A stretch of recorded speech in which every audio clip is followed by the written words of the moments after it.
Alright guys, so this is going to be the long version of my Xbox 360 collection. The last time I did a video on my 360 collection was almost exactly a year ago now. I had around 239 games back then. Yeah, I had 239 and 92 arcade. And that was on the 20th of June 2011. It's now the 16th of June 2012, so we're coming up to virtually exactly a year. In this video I'm going to go over every game, say a little bit about it, show you the cover, whatnot.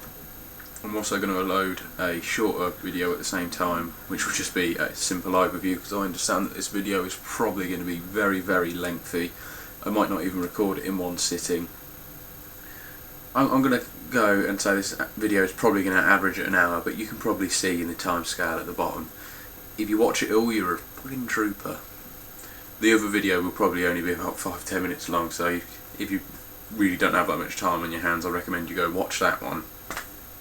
Right guys, so I'm not going to do these in any order whatsoever. I think I've got around about 100 games. I'm not going to include doubles, I'm not going to include arcade compilations because they're not classed as games. I'm just going to get stuck in and start taking them off the shelf, I guess. Which I don't really want to do because it's going to mess up my order. Oh well, I'm going to get straight stuck in. Sorry if you can hear background music as well, I need to keep myself entertained during this. Right, so first one off the shelf, Operation Flashpoint Dragon Rising. Not played this yet, literally only just picked it up as you saw. Where the Wild Things Are, surprisingly this isn't actually that bad.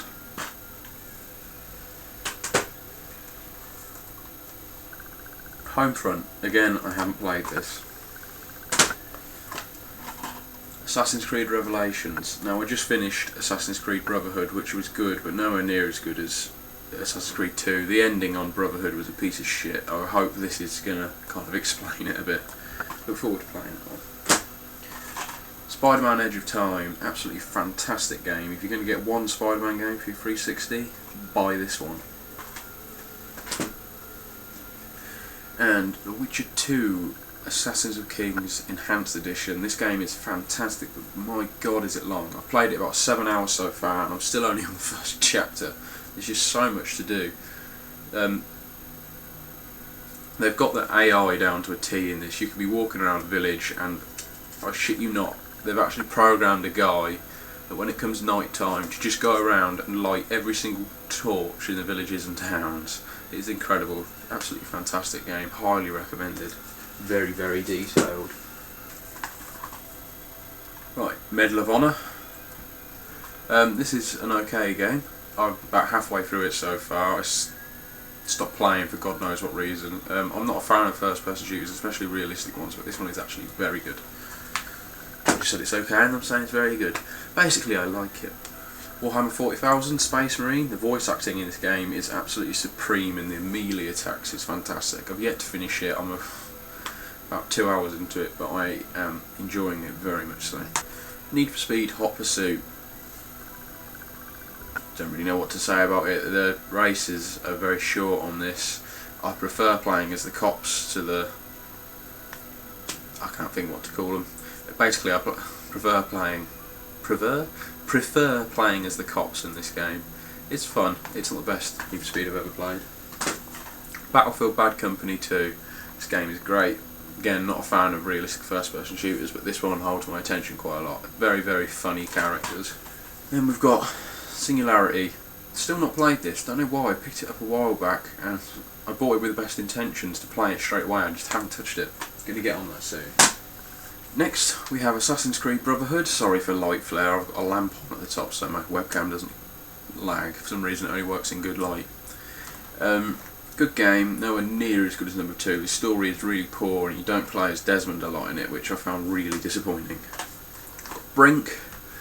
I haven't played this online yet with a full game. I can imagine if you got a massive group of friends to play this game would be fucking top dog, but I've only played it with a co-op partner and while it is fun it gets old rather quickly.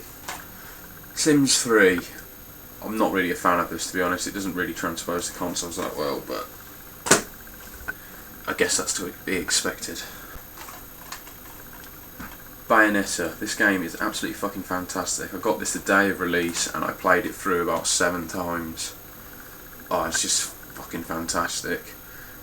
I absolutely adore it. I persevered with it so much on climax difficulty.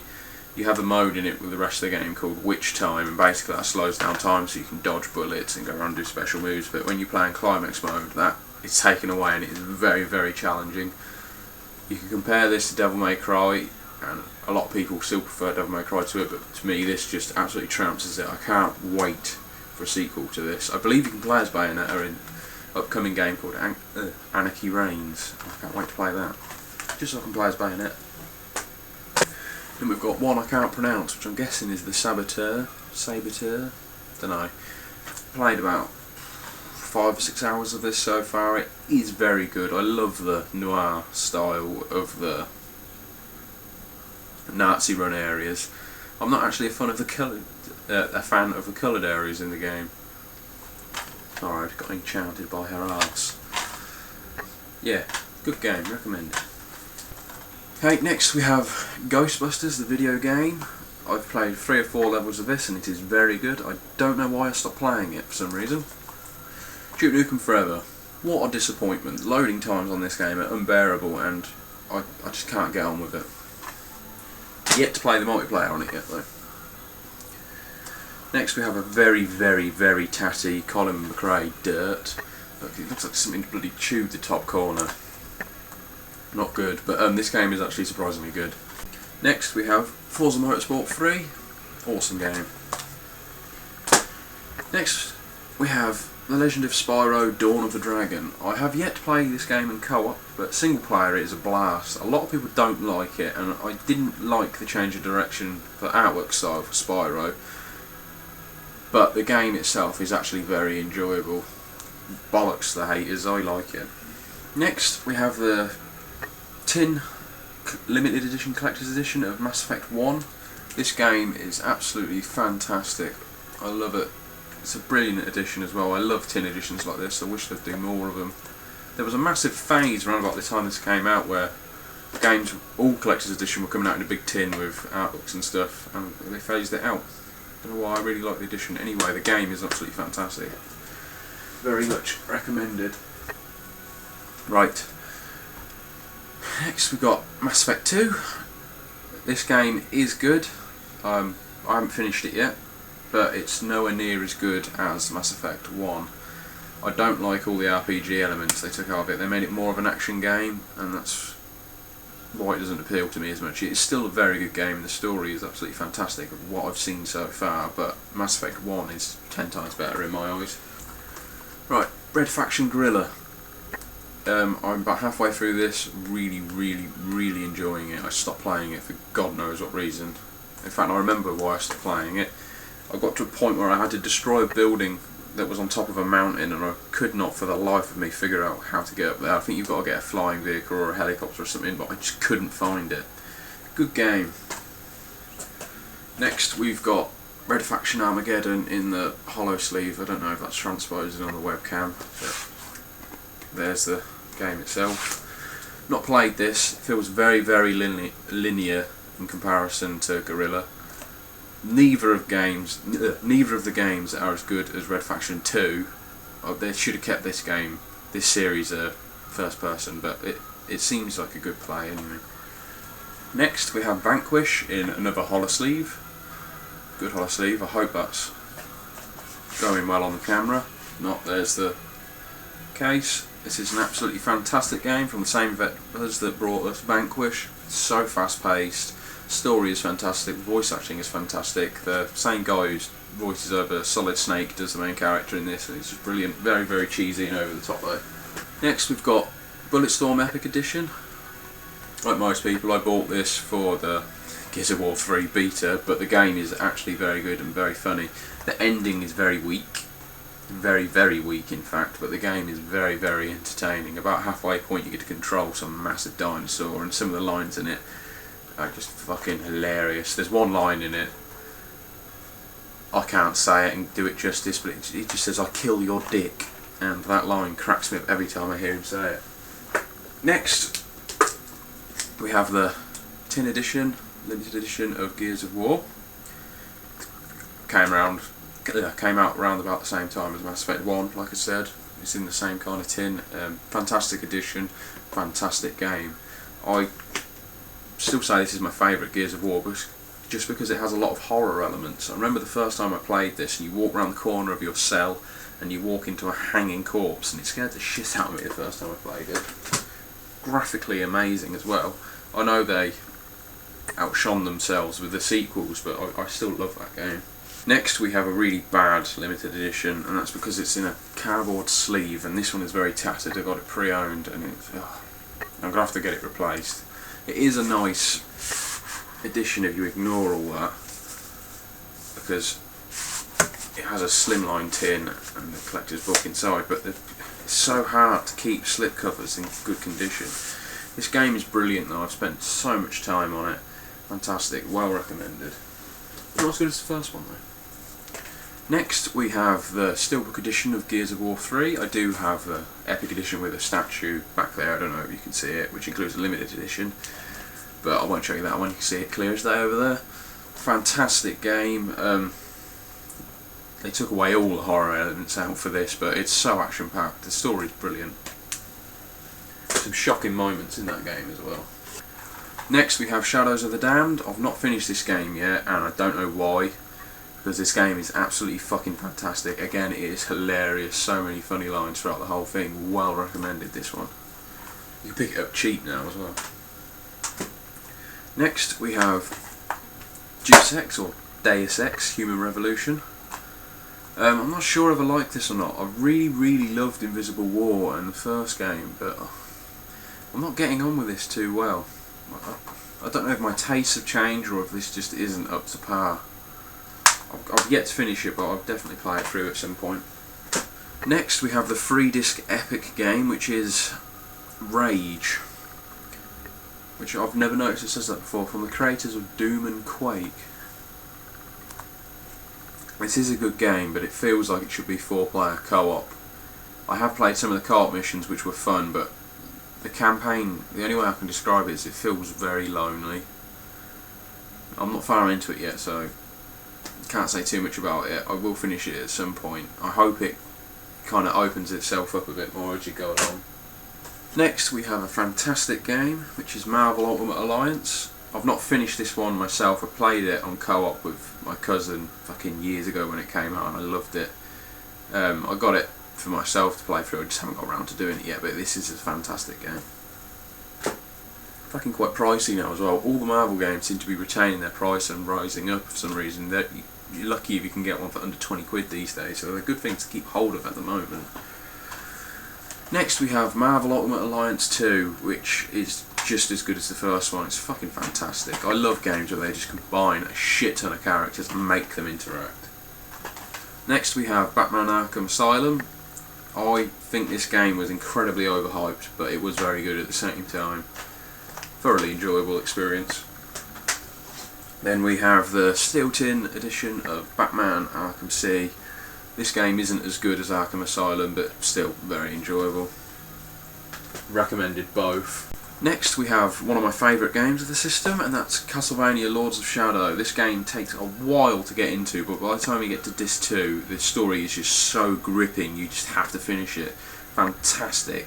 Bollocks to the people who say it's a God of War clone. I couldn't give a shit about that. It's a fantastic game. Can't wait for the sequel. Next we have Alice Madness Returns, which includes America McGee's Alice, which I loved back in the day. Can't really play it now though, it hasn't aged well at all.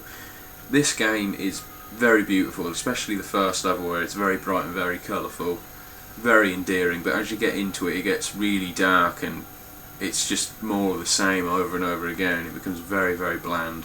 I got to level 5 out of 6, I'm near the end, and I just stopped playing just because it became so boring. The levels drag on like hell as well. Don't really recommend that one if I'm honest. Such a shame because I was really looking forward to it at the time. Next we have Sonic Generations. This game is really cool. I actually prefer it on the 3DS. Well, in some sense I prefer the modern the modern Sonic levels on the 3DS, but the retro levels on the 3DS. He can do a spin dash for some reason and a homing attack. What the fuck is it with that? Don't know. This game is very, very good. If you're a Sonic fan, I do recommend getting your hands on it. Next we have another fantastic game in the same vein. It's all out of the corner of my eye. Quite proud of that one. Rayman Origins. Not finished this one yet. Halfway through, it's got to the point where the levels open up more, and it is absolutely brilliant. The artwork style is absolutely fantastic. If you're a platformer fan, I highly, highly recommend this one. If you haven't touched it, you're really, really missing out. Next we've got Portal 2. I prefer Portal 1, but Stephen Merchant's voice over on this is just absolutely fantastic. Haven't finished the game yet. I've just got to the point where there's a potato, without ruining it for anyone who hasn't played. If you haven't played it and you're hearing me say potato, you're probably confused as fuck right now, but I hope that's more reason to play it. Played through the co-op story of this and it was fantastic. Enjoyed it a hell of a lot.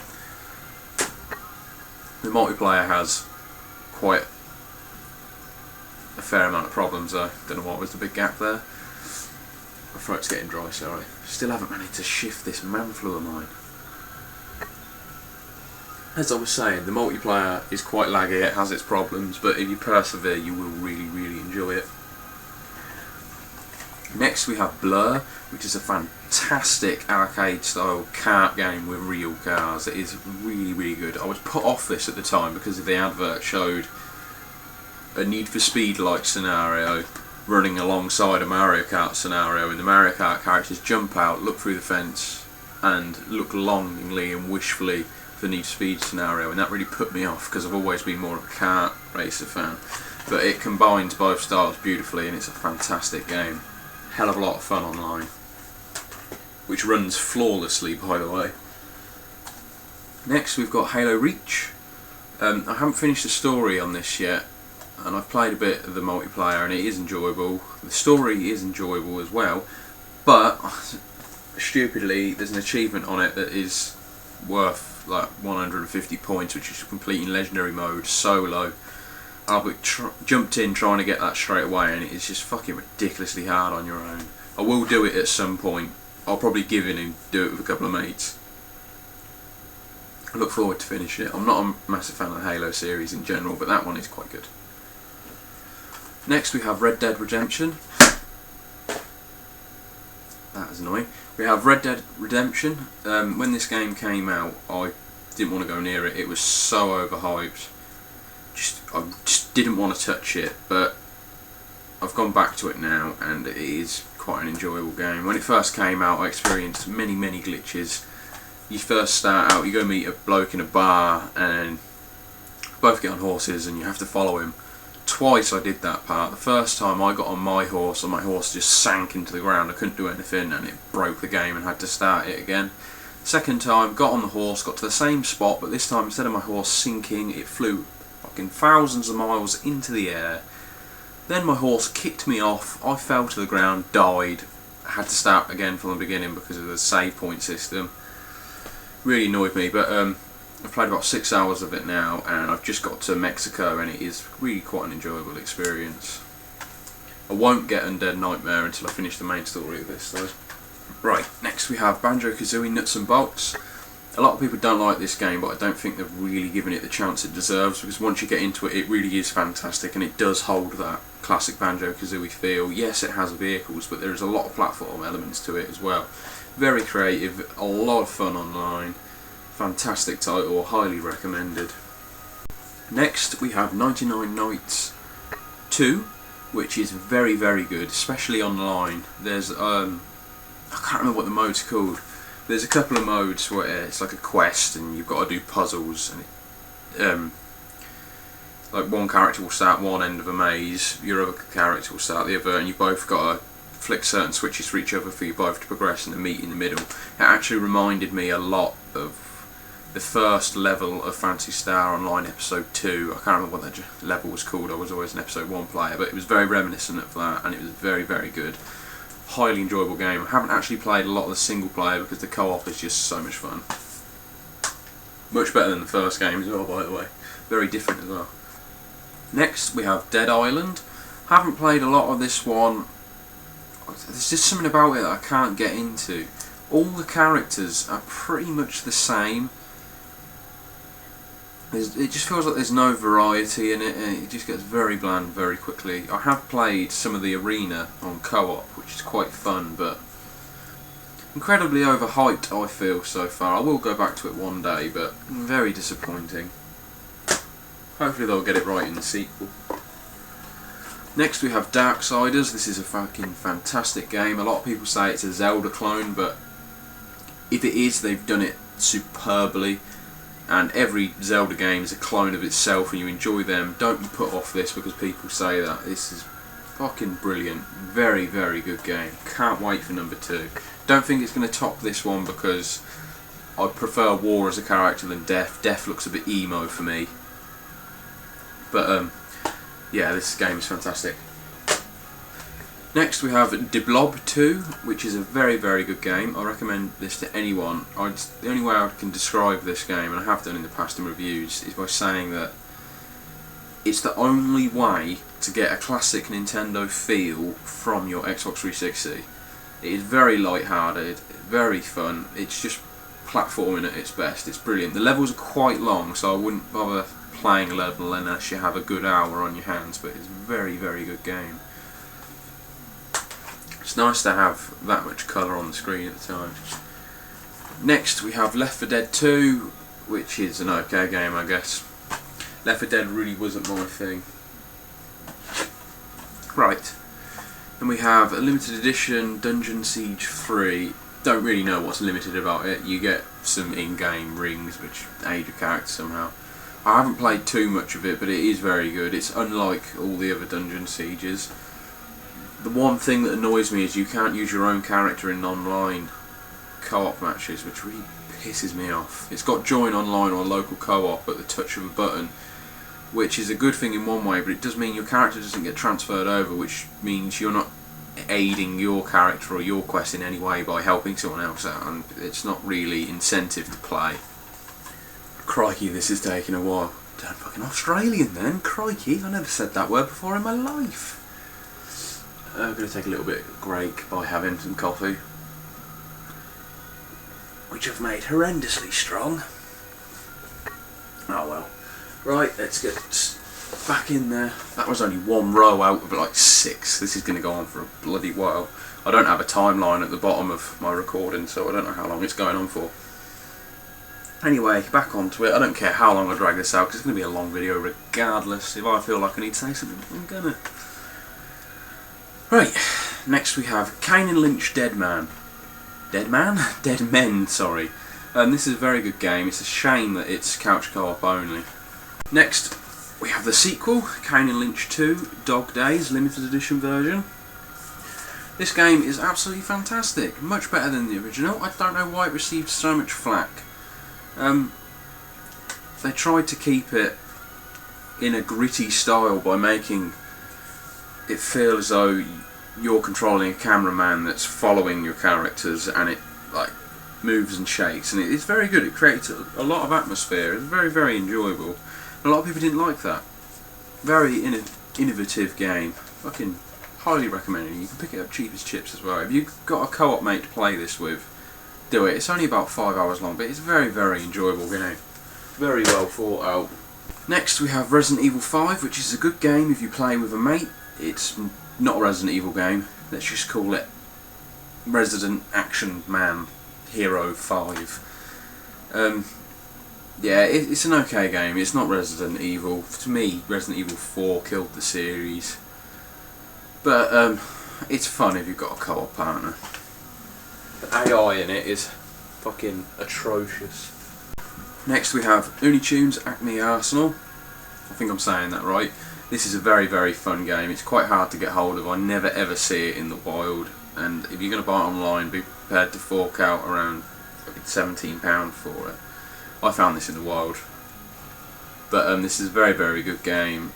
Looney Tunes need to get back on making games because they're always cracking. They're always really light-hearted and just pure fun. Don't care how dated they are. Next we have Aliens vs Predator. Now, I played a bit of this on each campaign. You have 3 campaigns you can play through. You can play as Marines, you can play as Predators, or you can play as Aliens. They all have each individual unique feel to them. I like playing as the Aliens because you get a great sense of sneakiness, I guess. And I also like playing as the Marines because it really does shit you up. You've got a radar and it blips whenever something comes near you, and you would just be walking around in pitch black, you can't see anything, and all of a sudden you'll hear blip, blip, and then it'll die out a bit, and then blip, blip, blip, blip, blip, and you know one is somewhere around you, and then something will just land on you from the ceiling and take your face off. It's absolutely brilliant. I've still not seen the Alien films, funnily enough, or the Predator films, which is disgusting, I know. But I saw Prometheus the other day, and I'm going to have to jump on the film scene because Prometheus was a fucking fantastic film. If you've not seen it, highly recommended. But yeah, this game doesn't deserve the flack it receives. It's got a survival mode in it as well on multiplayer, which is a hell of a lot of fun. If you play as Marines with a group of mates, you do get a great sense of fear. Good stuff. You can pick it up for around £5 as well, and just dive into it, enjoy it for what it is. Don't be so critical.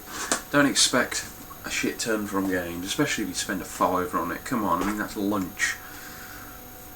Anyway, Army of Two, the 40th day. Not finished this yet. I was going through it with a mate, and then he stopped playing it, which is kind of annoying, I guess. I'm going to start the game again and play through on my own because it was actually a pretty good game. I've not ever played the first game. I don't own it either. I should pick that up at some point because it's quite cheap, but they took the online off it. I think EA closed the service for it or something. Anyway, I'm jabbering about something I don't even own. Next we have Death Smiles Deluxe Edition, which is fucking fantastic. I can't remember what's so deluxe about it. I think you get a soundtrack, which I haven't actually listened to yet. Death Smiles desktop accessory, don't know what that is. Probably screensavers and stuff. Yeah, and original soundtrack. I should put that on my computer really because it's going to be so Japanese and over the top.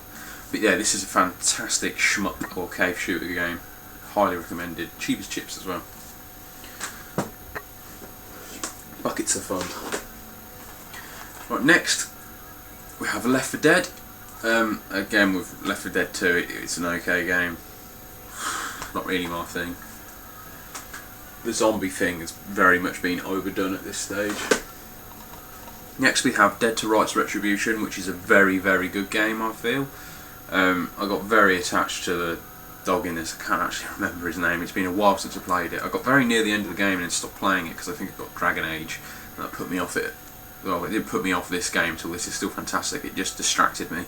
I should go back to it because it's a very, very good game. Next we have Dante's Inferno, which I'm about halfway through, and I can't stand it. Really, really cannot stand it. It's very action-packed, and the combat is absolutely superb, and the dialogue is brilliantly written. But the way they advertised it was that you go to a different circle of hell with each level, and it was supposed to be different and unique. And each circle of hell portrays a sin. But the thing that is annoying is that the circles of hell, they don't actually look any different. You don't realise you're entering a different circle most of the time. Like, you can go from gluttony to lust, and it looks the fucking same. It's just, it all looks like despair to me, and it's just not cool. They've really missed the point on that one, I feel. And next we have Crysis 2. I've yet to play much of this. The online on it is absolutely brilliant. I found the story on this very, very hard. I did play the original Crysis on the PC and I loved it. And I can't wait to get into this, but I'm just not ready for it yet because it is very difficult for me. I'm not very skilled when it comes to first-person shooters. Next we have Bioshock. About halfway through this, is a very good game. I keep going to play this. I'll do a chapter or two and then I'll put it down. And I'll really get into it every time I play it, but I don't know why I keep putting it down. God knows. Then we have Bioshock 2 as well, which I've not touched at all. I love that cover though, it's very, very shiny. I played the multiplayer on this, just to put the game in my console and check that it works, and the multiplayer was pretty crap, to be honest with you. I won't touch the story until I finish the first game. Next we have a game called Damnation, which we're going on the right track, but it seems they gave up halfway through making this. It's a steampunk adventure co-op game. duck and cover third person. Style wise it's absolutely brilliant, but the gameplay is so broken and just all round shoddiness. It's not enjoyable to play, and it's such a shame because they had a really good idea for it and it just wasn't implemented well at all. Next we have the original Crackdown. This game is alright. Most people bought it for the Halo 3 beta. I think that's the only reason people bought it, to be honest, when it first came out. The orb collecting is fun, but it just feels really tedious. We have Crackdown 2, which is fucking fantastic. Compared to the first one, this game is gold. You can play 4-player co-op, and if you get some of the downloadable content, you actually get jet boots, so you can just hover around the entire city and then get your glide pack out and just fly everywhere. It's just really enjoyable and it feels properly free roam. Don't really care for the mutants or the missions in it. It's just very fun to fuck about on. Okay, next we have Assassin's Creed. I couldn't stand this game. I really wanted to like it, and I heard so many good things about it, but I just don't like it at all. I don't like the whole Eastern European feel to it. It's just very tedious. None of the characters are endearing at all, and it just feels like a chore to play. Next, we have Assassin's Creed 2, which is completely the opposite from Assassin's Creed 1, because this is absolutely fantastic. It's pure European. I'm sure you all know what Assassin's Creed is. All the characters are very endearing. The storyline is very well written. I love the interaction between Ezio and Desmond. It's just an incredible experience. If you put off the Assassin's Creed series from playing the first game, which I know a fair few people are on here, I highly recommend just putting that behind you and jumping in with this game because it is very good. Alright, next we have Enslaved Odyssey to the West. I did a Games I Finished Recently video on this, so you know my opinion on it already if you've watched that, but for those who haven't, I adore this game. It holds your hand a lot, but the story is absolutely phenomenal. Phenomenon? I've still got a bit of man flu. I feel really nasal. Yeah, Andy Serkis does the voice acting for the main character Monkey in this game, and he just does a fantastic job of it. Highly recommended. Next we have Splatterhouse, and this game is an abomination. It's tedious to play, it's over the top gory, which is just incredibly bland. The soundtrack is incredibly piss poor in it, and I know a lot of people thinking, what? You're clearly a metalhead. Well, you're wrong. I may have long hair, but I don't just listen to metal, and every song they've put in this is, we're trying too hard, aggression, aggression, aggression, and it's just pathetic. It's horrible to play. It's an embarrassment of a game. Played 2 chapters, can't stand it, absolutely hate it. The voice acting pisses me off as well. It's got one of my all-time worst actors playing the main character. I think it's Elijah Wood. I think it is, I could be wrong. It's someone like that anyway, and fucking atrocious. Hate it. Such a disappointed because I really wanted to like this. Bollocks game. There's not many games I don't like, but that is a proper shit game. If you like it, fair play to you. I'm sure some people can get something from it, but it's just fucking crap. Right, next we have X-Men Destiny, which is a fairly enjoyable game. You play as 4 New Mutants. I say New Mutants, that sounds like they're babies, but no, they're all teenagers and they just realise they're mutants at something I'm not going to tell you because I don't want to ruin the story. It's definitely worth a play. If you can pick this game up for a tenner, you're going to be in for a treat. It's somewhat dated, even though it came out recently. It's made by Silicon Knights, which is the same company that made 2 Human, and it plays in a very similar style. You do use buttons to attack rather than analog sticks, unlike 2 Human, and it's just a fairly enjoyable game. It's great to see familiar X-Men characters in there. As you can see, it's got Gambit in it, which is a big plus because Gambit needs more coverage. Next we have Wolfenstein. I've not played a lot of this, but what I did play of it was very enjoyable and I can't wait to go back to it. Next we have Bionic Commando, which was an absolutely fucking phenomenal game. A lot of people got very confused by the ending to this, and I got confused also, but I think they did it with intentions to make a sequel. I don't know if they're still working on a sequel or what, but yeah, this is a very, very good game. Very fun. This is what Spider-Man games should be like. The voice acting is incredible, the characters are fucking fantastic, graphics are smooth as hell, the soundtrack is absolutely epic, has a proper retro feel to it, hints loads at the original Bionic Commando game, and it's well recommended. You can pick this game up for nothing. It's very underappreciated, and I do recommend that you pick it up and play through it properly rather than being put off by the first couple of levels. Very good game. Next is a strange release, because this game properly feels like it should have been in the last generation, and I can't enjoy it because it does feel extremely dated, and that's Knight's Contract, which at first glance looks very, very good, but it's basically a poor man's Devil May Cry. I don't really get what's going on with the slipcover, because it does actually have some fantastic artwork underneath it. God knows what they were thinking there, but you play as an immortal character who's got to protect another character who's not immortal. So basically it involves a lot of frustration of losing track of her and going, oh for fuck's sake just stay with me, because the AI is just piss poor. If your character does get killed, he can get decapitated and sliced up, but he just regenerates instantly. It's kind of an interesting concept, but it's just so frustrating. I hate it in games when you are forced to protect someone, because you just want to play and run through it and play your own way, rather than having to hold back and keep an eye on what the AI is doing. Next we have Sonic and Sega All-Stars Racing with Banjo-Kazooie, which is a fantastic kart racer, absolutely phenomenal. Unfortunately online you can't use the character's special moves, which is really weird. You can go around and you can throw your normal weapons about, but you can't use your super special character moves, which is really a brilliant feature in the main game. The game obviously has its career mode, and then it has a trial mode where you get ranked, and they're all different, like collect Chaos Emeralds? Yeah, that is what I meant to say, from Sonic. Go around, collect bananas, time trials and stuff like that, and they're just thoroughly enjoyable.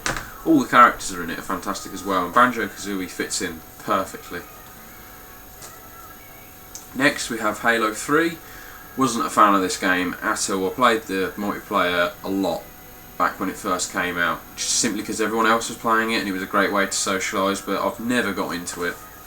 Next we have Halo Wars. That's going to keep pissing me off. Yeah, Halo Wars, which is actually a pretty good RTS, a very, very dumbed down Command & Conquer in a Halo visual style, I guess. Worth a play if you can pick it up cheap and you're into RTSs. Definitely worth a play if you're into Halo and you want to get more out of the universe. There will be a ton of cuts in this, because it takes a while to get reach the game. But anyway, back on track. Next we have Halo ODST, which I actually like in one way and dislike in another. With this game you're not some superhuman that can jump 500 feet in the air and take a billion hits to the face. You're very much human, and it's kind of a struggle to play. The story's set out in a lot better way than Halo 3. You're kind of like in an open world. You go and find a special object, and your character opens a memory, which then you then have to play through. It's the best way I can describe it. An interesting play, that's for sure. This game also includes the multiplayer of Halo 3 with all the DLC, so it's worth getting, especially considering you can pick it up cheap as hell. Next we have Split Second, which came out around about the same time as Blur, and I went for Split Second first, and I wish I hadn't, because this has got nothing on Blur. This is very, very tedious to play. Next we have Overlord, which is a very endearing game. I've not finished it yet, but it's great, very, very funny. And then we have Overlord 2, which is more of the same, but that's definitely not a bad thing. Next we have Brutal Legend, the game that can't decide what type of game it wants to be. Very good, a lot of good music in here, unlike Splatterhouse. There's a lot of bad music in here as well, but for the majority there's some good music. It's very entertaining. It starts off well by being an action hack and slash, but eventually turns around and goes more towards your RTS for story missions, and I can't get on with it. I'm stuck on the very last boss fight of this, and it just seems impossible to me. I can't last 5 seconds without getting killed. Very unfortunate, but this game is cheap as hell. If you're into metal music, I'd definitely recommend it. Next we have Alpha Protocol, which I can't say I have anything about because in all honesty I forgot I owned this game. I haven't played it at all. It looks really good from the back, the graphics look stunning. I'm going to go ahead and say that the in-game graphics aren't that good, but it does look fantastic from the back. If I was going to buy this knowing nothing about it, just basing it on the box, I would definitely buy it. Wish I could say more about it other than the artwork, but well, fuck it. Next we have Fear, which at the time of coming out was fantastic, but it hasn't aged well at all. And I know it's still a current gen game, but it's one of the first current gen games. Very scary game. That's as much as I can say about it. And lastly, for that shelf, we have Fear 2, which is a lot better than Fear 1 in my eyes. Graphically, it's a lot better. They've kind of stylised it a lot more. It's still fucking tear your balls off scary. I can't play it, but then I'm a wimp. Fantastic game. I'm only about halfway through it, but I do look forward to finishing it.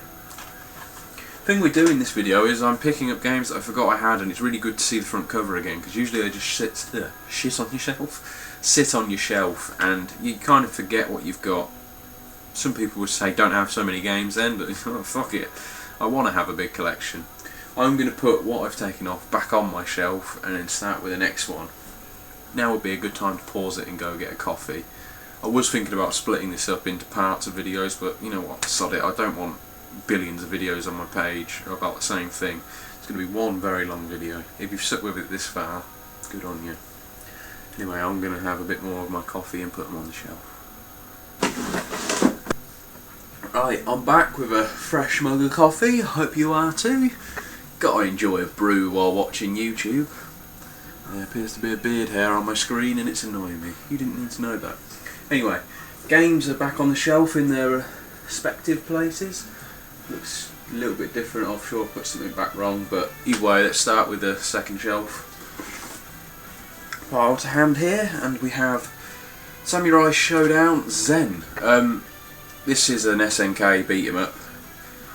I've never had any experience with any Samurai Shodown game in the past, and I'm really not getting on with this. It's an over-the-top Japanese style, and there's some characters in it which just feel immensely broken. I can't remember what his name is, but there's a bloke in it who has a fucking shotgun. All the characters are in a classic Japanese style with swords and stuff, slashing the shit out of each other, and then there's one guy who comes along with a fucking shotgun and he can literally just blow your head off. You can actually see him on the back as well. I don't get what the hell is going on with that at all, but it had potential to be a good game. It's in a similar style to Soul Calibur in the sense that it's 3D playing, you can move about freely, and the moves look really well and the characters control really smoothly, but they just feel really broken. If you get knocked back, you can just continually get hit in the air, and it's just an unfair way of playing. Next we have Child of Eden. Now I don't have Kinect, so I haven't been able to experience it properly, but with a controller it is absolutely fantastic. If you've ever played Rez, it is exactly the same as that, but updated with a better story. So basically you've got some insanely crazy visuals with an up-tempo beat playing, and the idea of the game is to shoot the enemies in time with a beat and get a good score from it. There is a loosely based story around it, but really you just play it to experience it, and I can't recommend it enough. You can pick it up dirt cheap. The game didn't do that well. I don't think Rez did the first time either. It's the kind of game where it just has a select group of hardcore fans, and it is fantastic. I highly recommend it. Next we have Enemy Territories Quake Wars, or Quake Wars Enemy Territories. Don't know if I'm saying that right, but I've not played it, basically. I think it's a first-person shooter / RTS based on Quake. Then we have 50 Cent Blood on the Sand. I haven't played this, I doubt I'm ever going to. Clearly it's not my kind of game, but I'm going for a full collection, and I saw it in 4 for $20. I picked out 3 I wanted. This is the only other one there that I didn't have, so I got forced to buy it, which I'm kind of glad of, because it means I've got it sooner rather than later. Because if this game became rarer in the future, which is doubtful, and I had to pay out the arse for it, I wouldn't have been a happy bunny, that's for sure.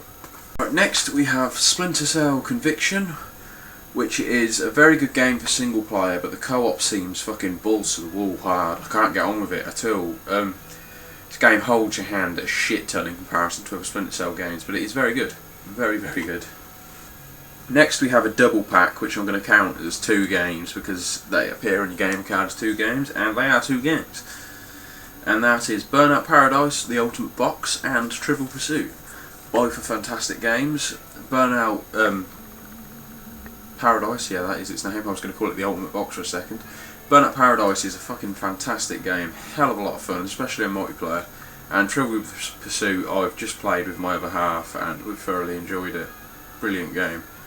Next we have Call of Juarez, The Cartel. Now this game is nothing like the 2 games before it. This is obviously set years and years and years ahead of the original Call of Juarez games. I believe you play a nephew with one of the brothers, and loads of gangsters in it. I played it on my own, I really didn't like it, and I played it on co-op, and it was kind of interesting.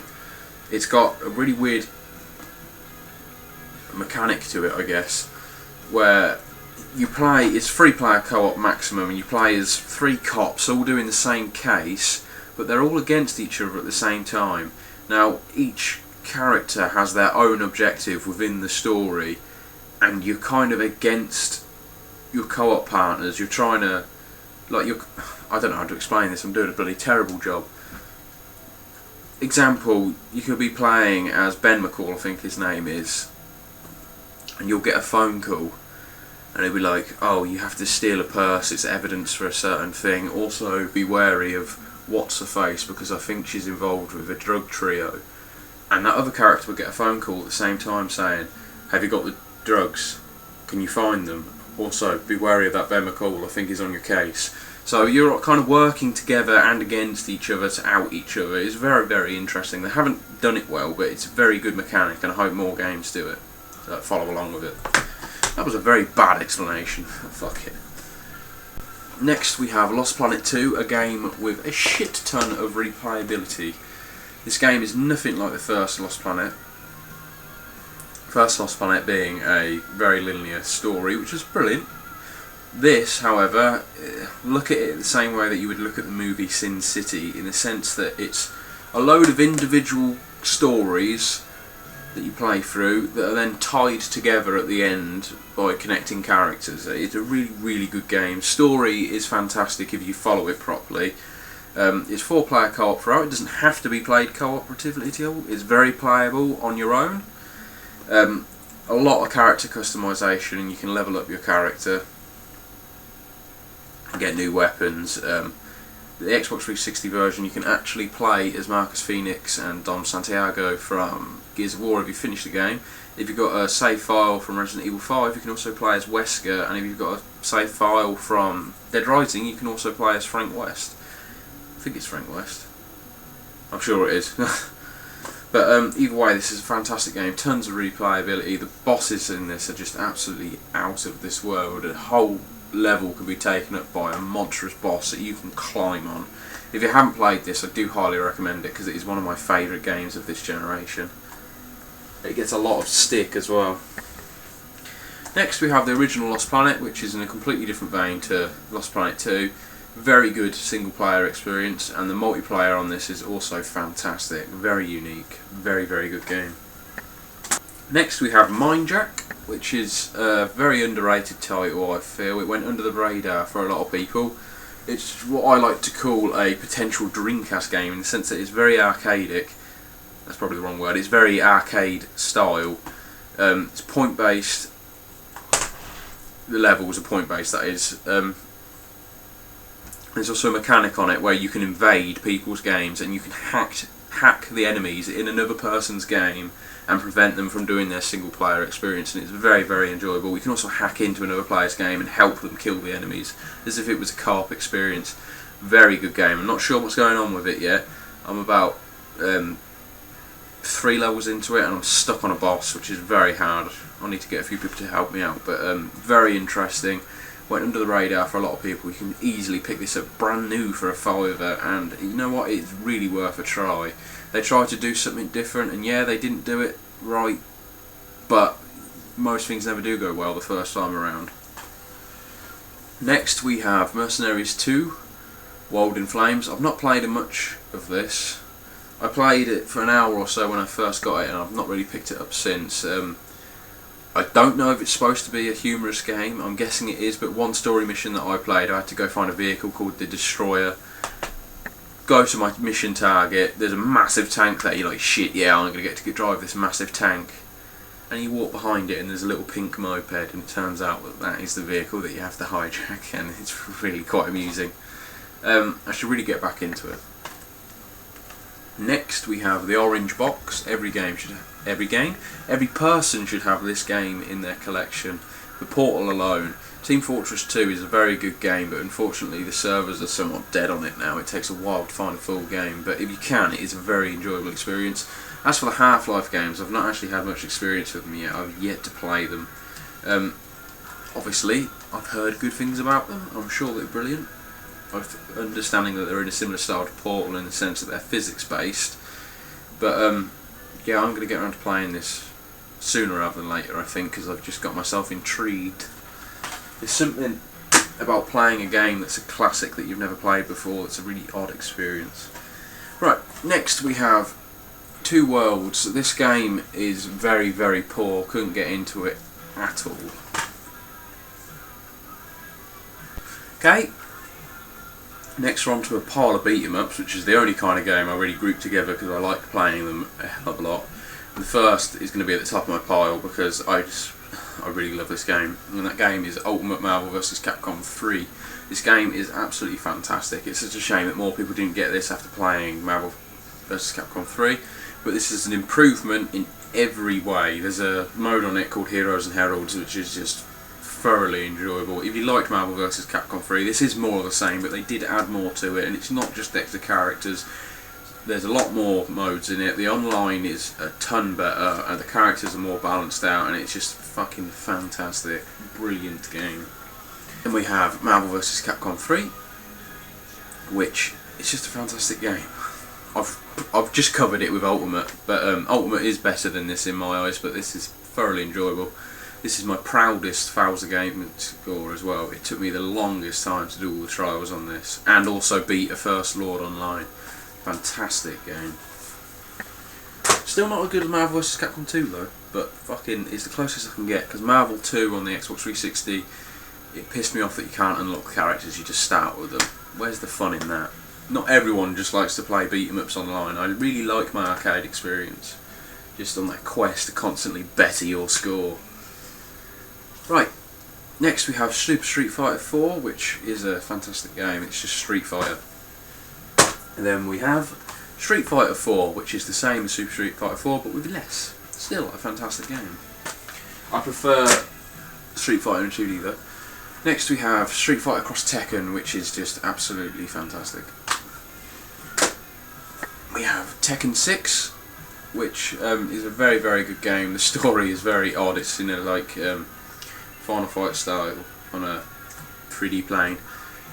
You kind of switch between the analog stick and the D-pad. You like run around with the analog stick, and then the second you get into a fight, you go into beat 'em up mode with the D-pad. It's kind of interesting. The story is piss poor, but you really shouldn't be playing it for the story. Fantastic Tekken game.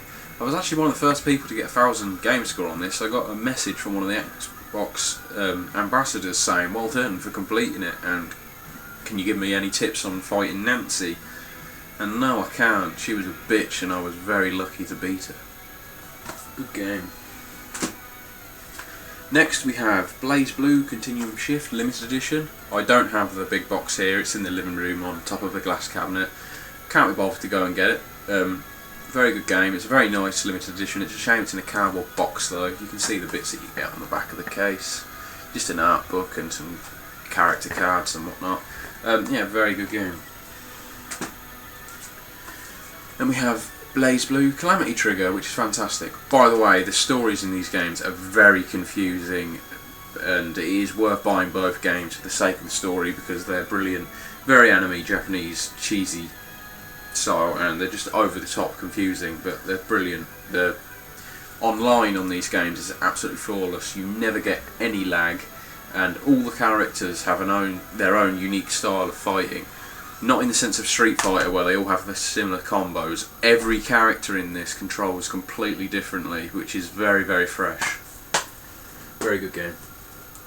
Next we have The King of Fighters 12, which again is a good game. I haven't actually played this a lot though. I'm more of a Capcom guy than SNK, but it is a good game. I will be playing more of it because I need to get a bit more into SNK. I feel I've been missing out because I've been whoring a bit towards Capcom. Next we have Soul Calibur 5, which is a good game but not as good as number 4. Don't know where that voice came from. Next we have Soul Calibur 4, which is fantastic. And we got Dragon Ball Z Burst Limit. Not a fan of this game at all. What did they think they were doing? Just a massive downgrade from the Budokai series and Taikeichi. I'm probably not saying these right, but I'm not Japanese, I'm fucking English. I'm doing my best here. But yeah, if you're a Dragon Ball fan, buy it so you can relive the story again. But if you're not a Dragon Ball fan and you want to get into a Dragon Ball game, buy one of the PS2 ones. Next we have Dragon Ball Raging Blast, which is better than Burst Limit, but again, what were they thinking? It's just a downgrade from previous games, just with better graphics style. Piss poor, really.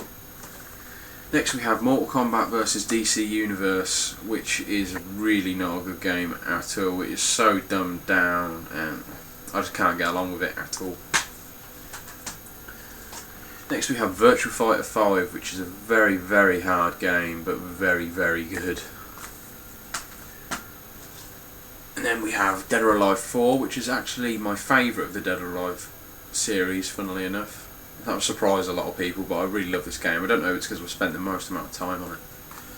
Not on my gamer profile, I might add. I used to play it at a mate's house. Next we have a very, very strange beat 'em up called Battle Fantasia. Every character in this controls in a unique style, just like they do in BlazBlue, but this has the added feature that you level up your characters and they gain more health and attributes as you play them, which is kind of bad in a ranked match situation because you are constantly put up against players that have an advantage to you. Apparently it's from the creators of the Guilty Gear series as well, so what's that? Arc System Works or something, I don't know. Either way, it's 5 of 5 games. It's interesting, it's worth a play if you fancy something different. Right, next we have Sacred 2, which is an absolutely phenomenal game, and Blind Guardian did the soundtrack as well, which is fucking brilliant. Love Blind Guardian, and the song is just out of this world, it's brilliant. The game is fantastic. If you've ever played Baldur's Gate, it's just that kind of style, and it is really, really fun. It warrants multiple playthroughs. I've only played through it 3 times myself. I'm stuck on gold difficulty, but I love this. I play as a Seraphim BFG. I think I'm around level 40.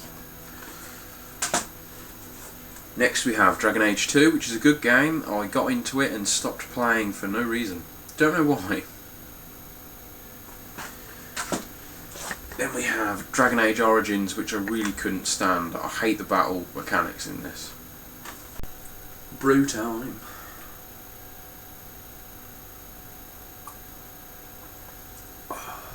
Do feel free to leave multiple comments underneath. I know it's hard to remember questions and comments if you leave it till the end, so don't worry about bombarding me. I'm pretty sure I can man it, and I will try to reply to all of you. Alright, next we have Borderlands, which is an absolutely fantastic game. I'm on playthrough 2 of this right near the end, and I've been struggling to get my character to level 61. I'm like level 52, and getting XP just seems like a massive grind right now. Next we have Lord of the Rings War of the North, which is a very, very good game. I'm not a Lord of the Rings fan at all. In fact, I really don't like the movies at all. But very, very good game. Next we have Final Fantasy 13-2. I have the collector's edition, but the box is elsewhere. I'm sure you've seen it on a pickup video anyway. This is a good game. I got into it, but I was having a rough time at work at the time and was coming home very stressed, so I never got finished. I'm about 5 hours into it, and I plan on starting it up again very soon. Next we have Final Fantasy 13. Now when this game came out, I absolutely trounced it on the first day and finished it. massive step away from your other Final Fantasies, but it is very good if you look at it as a completely different game. Don't compare it to the others. It is a good game in its own right. Story is very good. The combat is fascinating. Very simple, but fascinating. Beautiful to look at. Next we have Fallout 3 Game of the Year Edition. This is a fantastic game. When this game came out, it's pretty much all I played. The story is just out of this world, and this game is just highly recommended to everyone and anyone. I'm sure anyone can get something out of this game. Very amusing bits in it as well. Next we have Fallout New Vegas, which is more of the same as Fallout 3, but by the time you're done with Fallout 3, you're probably not going to want to play this because it is so similar.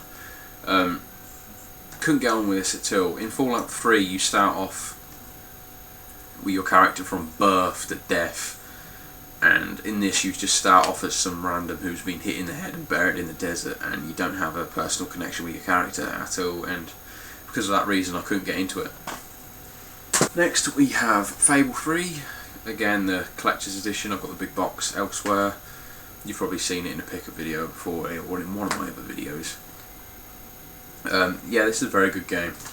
A lot more linear than the other Fable games, but very, very good.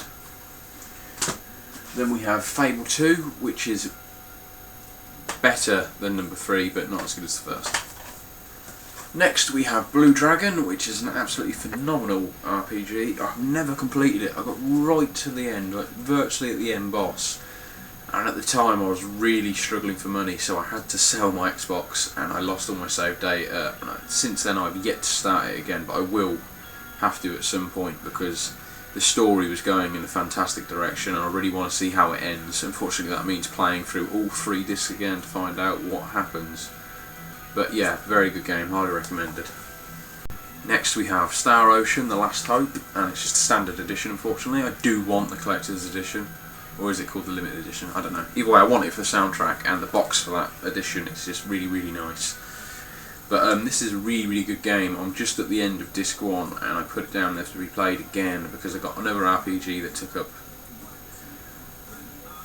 the amount of time I wanted to dedicate to this. It's a very good game.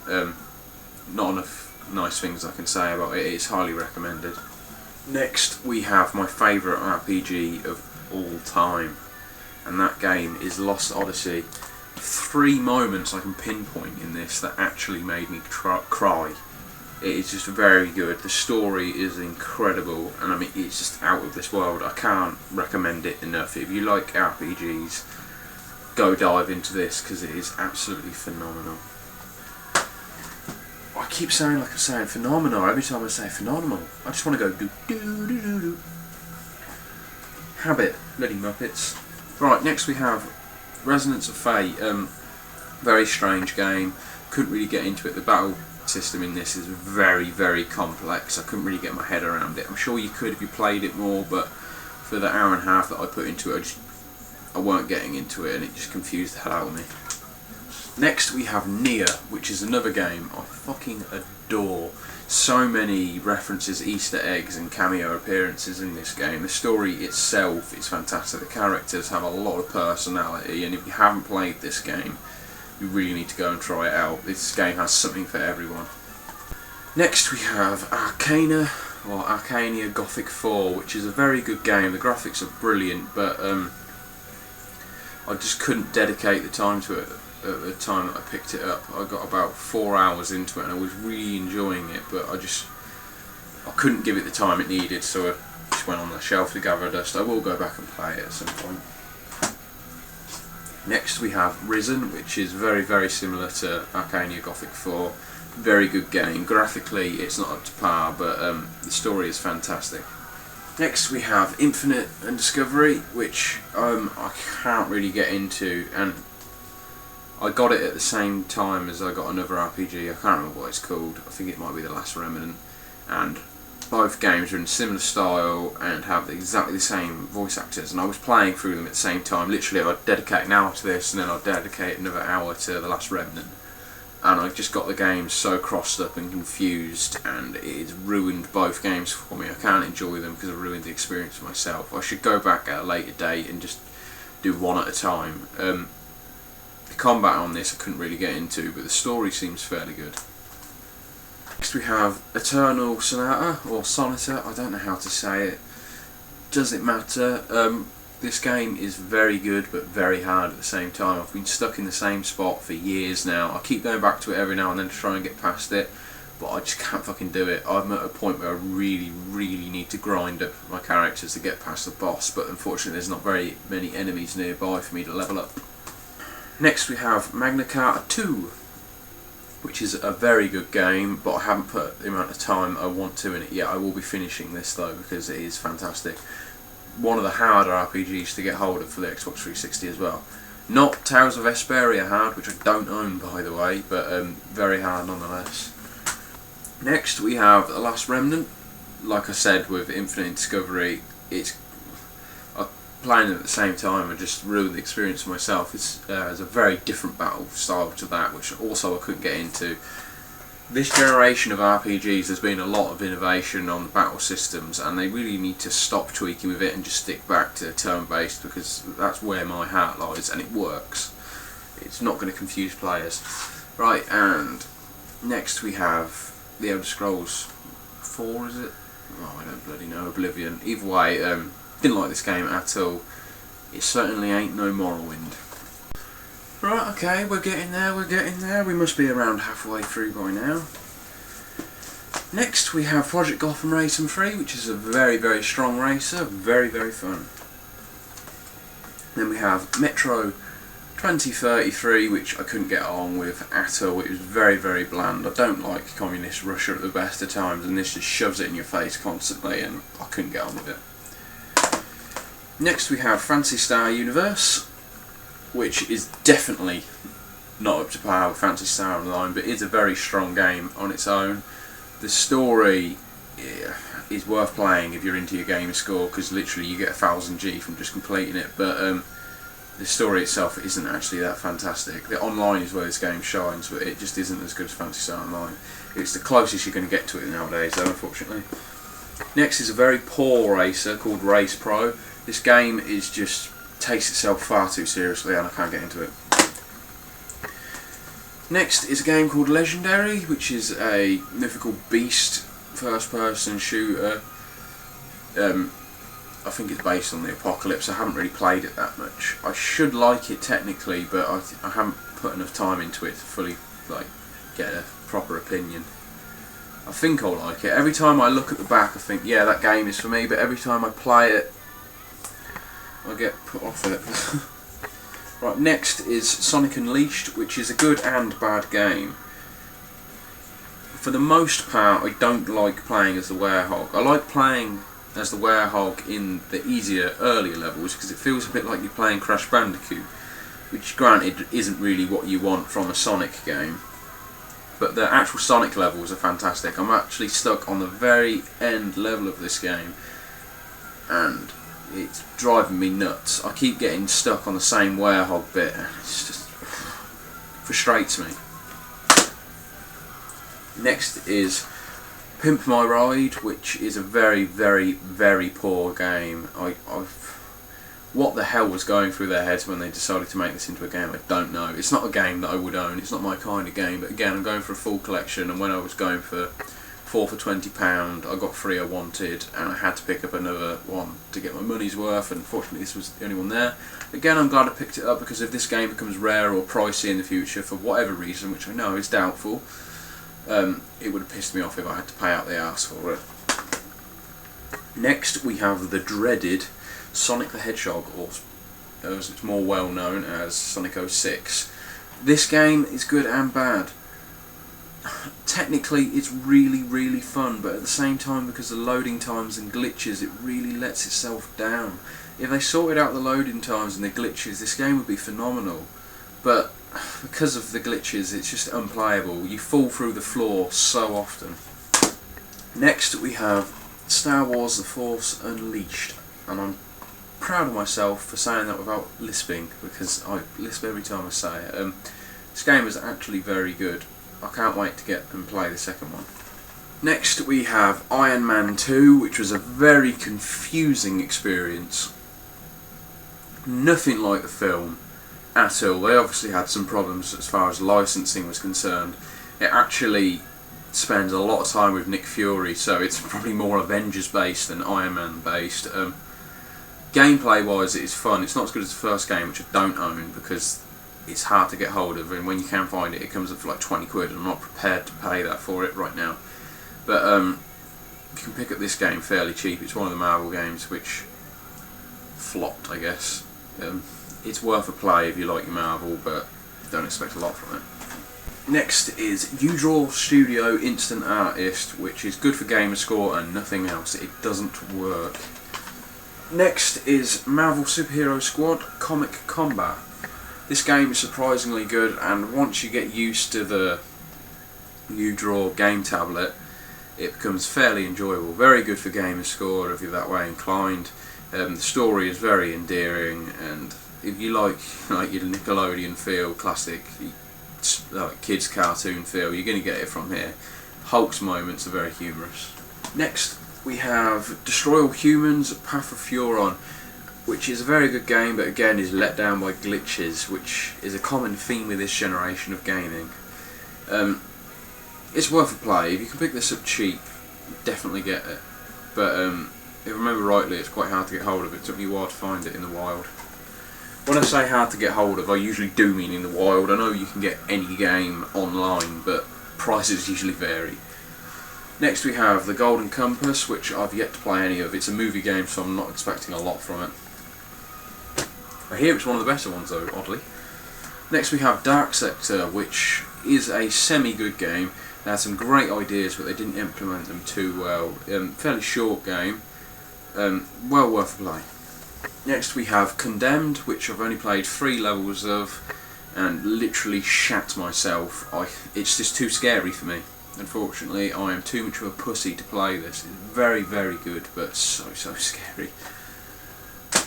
Next we have Condemned 2, which is more of the same, so I haven't managed to finish it, and it's just shit scary. Unfortunately, I've got no idea what's going on in it, because I didn't finish the first one. I really need to man up, fucking grab my balls, not too hard, just lightly, fondle them a little bit. Okay, I'm going too far. I really need to man up and play through these, because they are fantastic. Next we have the best movie tie-in game ever made, and that is Toy Story 3. I haven't played through the story of this, but Toy Box mode is fascinating. It is just so fun. It's like a sandbox game for children that is can be enjoyed by any ages. Brilliant. Next we have Saints Row 2, which shouldn't be up my street, but funnily enough is. Weirdly good game.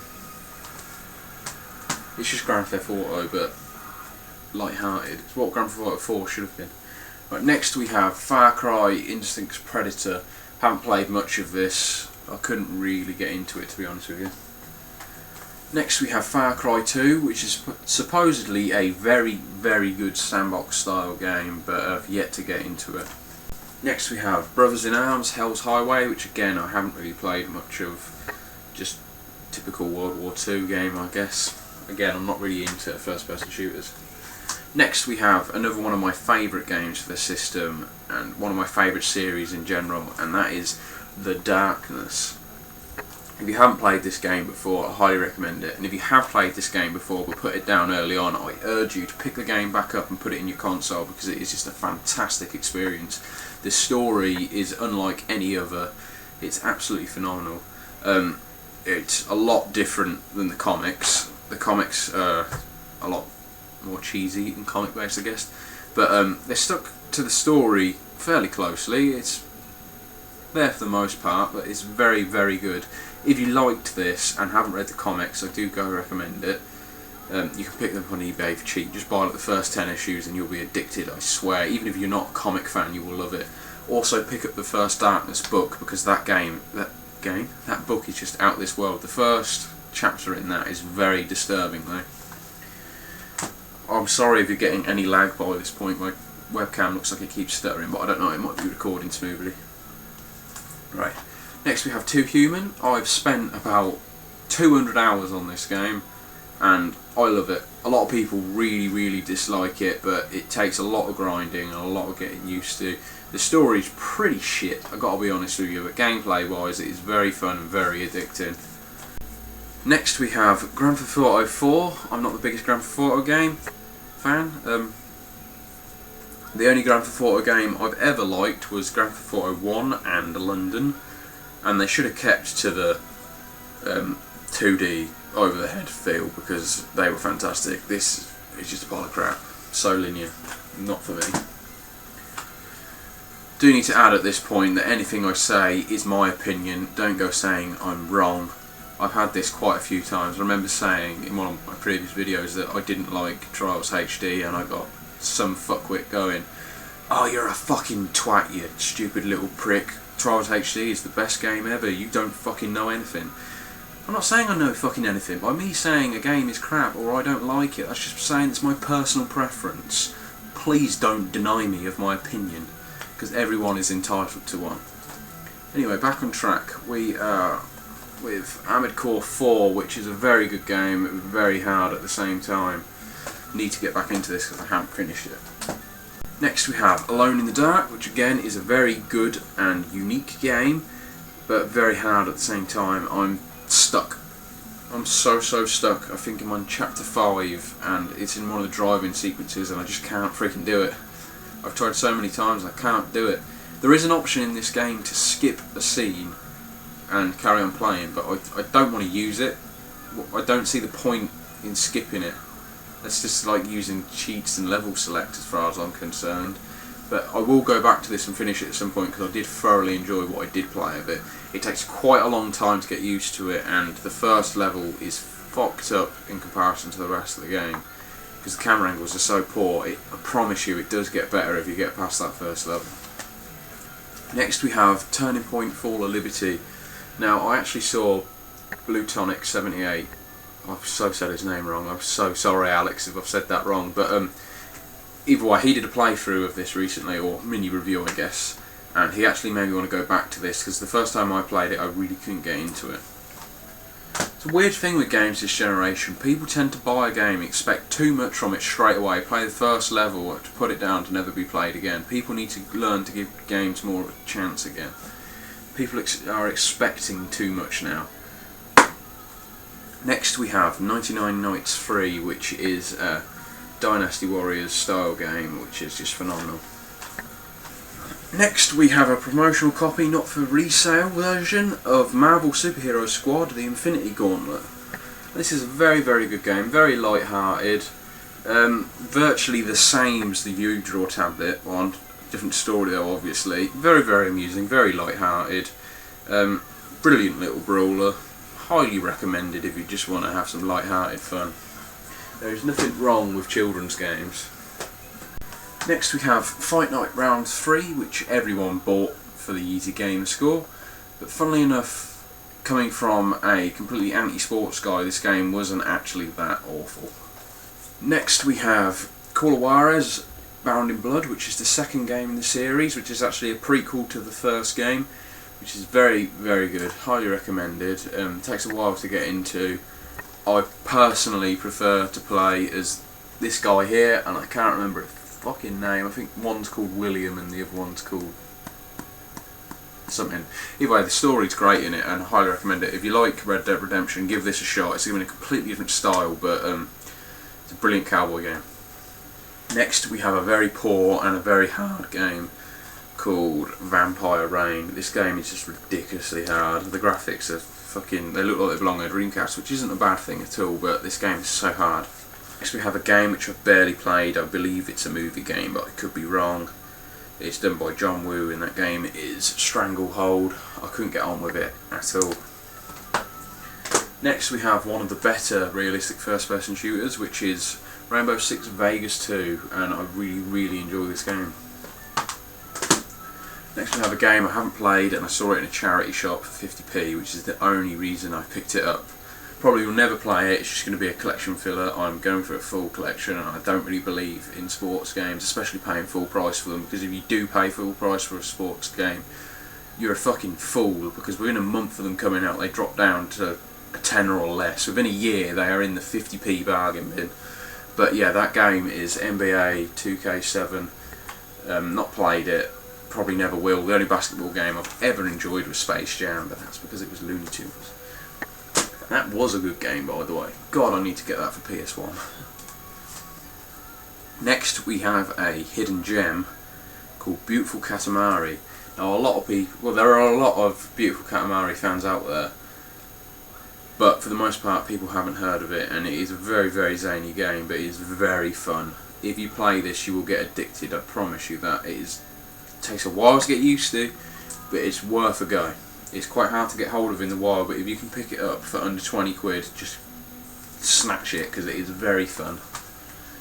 You basically play as a ball that starts out in a cupboard picking up bits of fucking dryer lint and paper clips, and then the ball grows bigger and it's a tumbling effect. Start picking up pencils, then pens, then paper clips, then desks, then people, then cows and houses and trees, cities, skyscrapers, fucking rivers, and then you eventually go and you start picking up planets, and the aim of the game is just to pick up certain items and get as big as you can, and a lot of it is point based. It's very hard to explain, and that was a piss poor description of it, and it probably didn't make it sound fun, but go look at the gameplay of it because it's very crazy. Try the demo if you can as well. Next is a game which should have been better on the single player front, and that game is Section 8. The game is very dated graphically, but gameplay wise it is pretty fun, I've got to say. The multiplayer on this, when it first came out, was phenomenal. You can play it with 32 players at a time, which is always a good thing.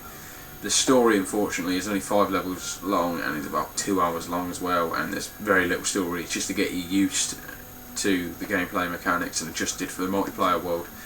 If they made a campaign out of this, it would have been fantastic, I'm sure of it. And also, look at the box art for that. Very good box art.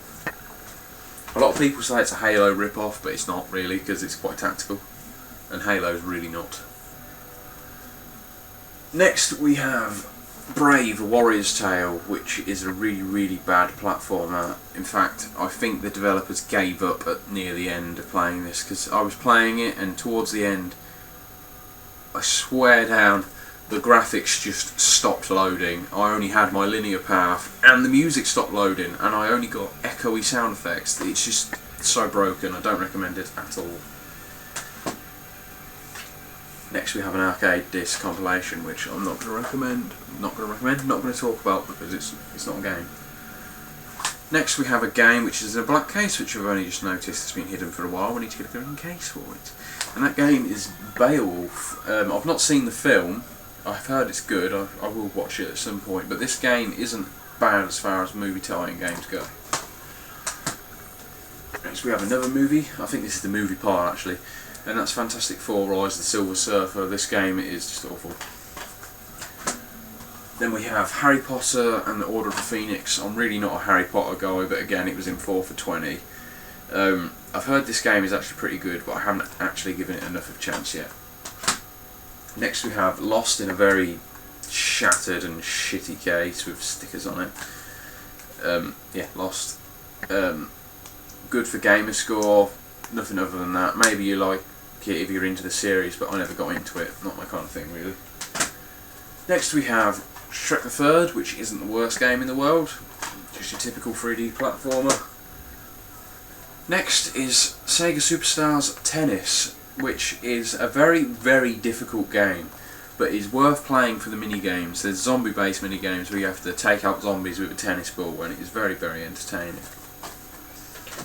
Next we have a flight simulator called Overg Fighters. This game is just so hard. I'm sure it would be good if you can get into it and you're into that kind of thing, but for me it's just way over my head. It's got a massive learning curve. Next we have Fusion Frenzy 2, which is the most annoying game ever played, and the case is absolutely fucked. Look at that, that's really bad. But this game deserves it because it is a tat. Next we have Rockstar Games Table Tennis, which again is very, very hard. Very, very good. This is one of the few sports games I recommend. And that was my second shelf of games. It's taken the longest time to do, but at least I'm near the end of it now. God knows what number I'm at. I will edit it and put a number with each game. Anyway, I'm going to finish off my coffee, put those games back on the shelf, and then start with the third one. You should probably go for a refill of your own at this point. Right, okay, I've stacked my games back up, probably in the wrong order because it doesn't look right again. But I'm not getting myself another coffee this time because I've drank so much today I'm beginning to piss like a fucking camel. We're on the last shelf of my collection, and I'm not looking forward to doing this one because it's going to be a lot of bending over like a pillock.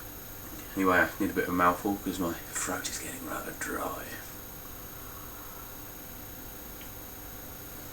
Right, am I on? I hope you've got another cup of coffee because this is going on for a while. Managed to listen to like an album and a half of fucking Aryan since I've been doing this, so it's got to be going on at least an hour and a half by now. Could be wrong though. Once editing's over, it could be 10 minutes. As if. If you've watched it this far, well done you. You've probably done better than I would ever do. Right, so first on the bottom shelf is Dead Rising 2 Zombrex edition, which is a very, very nice edition, but so annoying because, well, look at the size difference. It just doesn't fit on the shelf properly. I could display it, you know, without the pen like that, but then how would I know it was Dead Rising from the side on? Because it has nothing on the side. Not very thought out, that one at all, but very well designed edition, and the game itself is actually very good. Although, if you have a PS3 as well, buy this for the PlayStation 3 because it runs so much smoother, the co-op works better, and for some reason I just enjoyed it on there a lot more. It doesn't play on the 360 that well at all. There we go. That proves I'm not biased towards Microsoft. The only reason I collect 360 instead of PS3 is because I got that console first. Simple as that. Right, so next we have Project Gotham Racing 4, which is a vast improvement over the third game, and it's absolutely fantastic. There's an introduction of bikes into this game. It's just very, very, very, very, very, very, very, I could say very forever. I'm probably not going to. I could though. Just to prove a point, I could. This is a fantastic game. Sorry, I'm going a bit zany here. Clearly, I'm bored of doing this at this point, but come on, let's get it over and done with. I've started, I'm going to finish it. Next is a game called X-Blades, which is a game where you basically look up some anime girl's skirt for the entire thing. Literally, all you do is look at that arse throughout the entire thing. Very interesting game. I've yet to play much of it, but I'm going to go back to it at some point and will. It's just a hack and slash, very odd style. The story, I don't get what's going on at all, but quite good.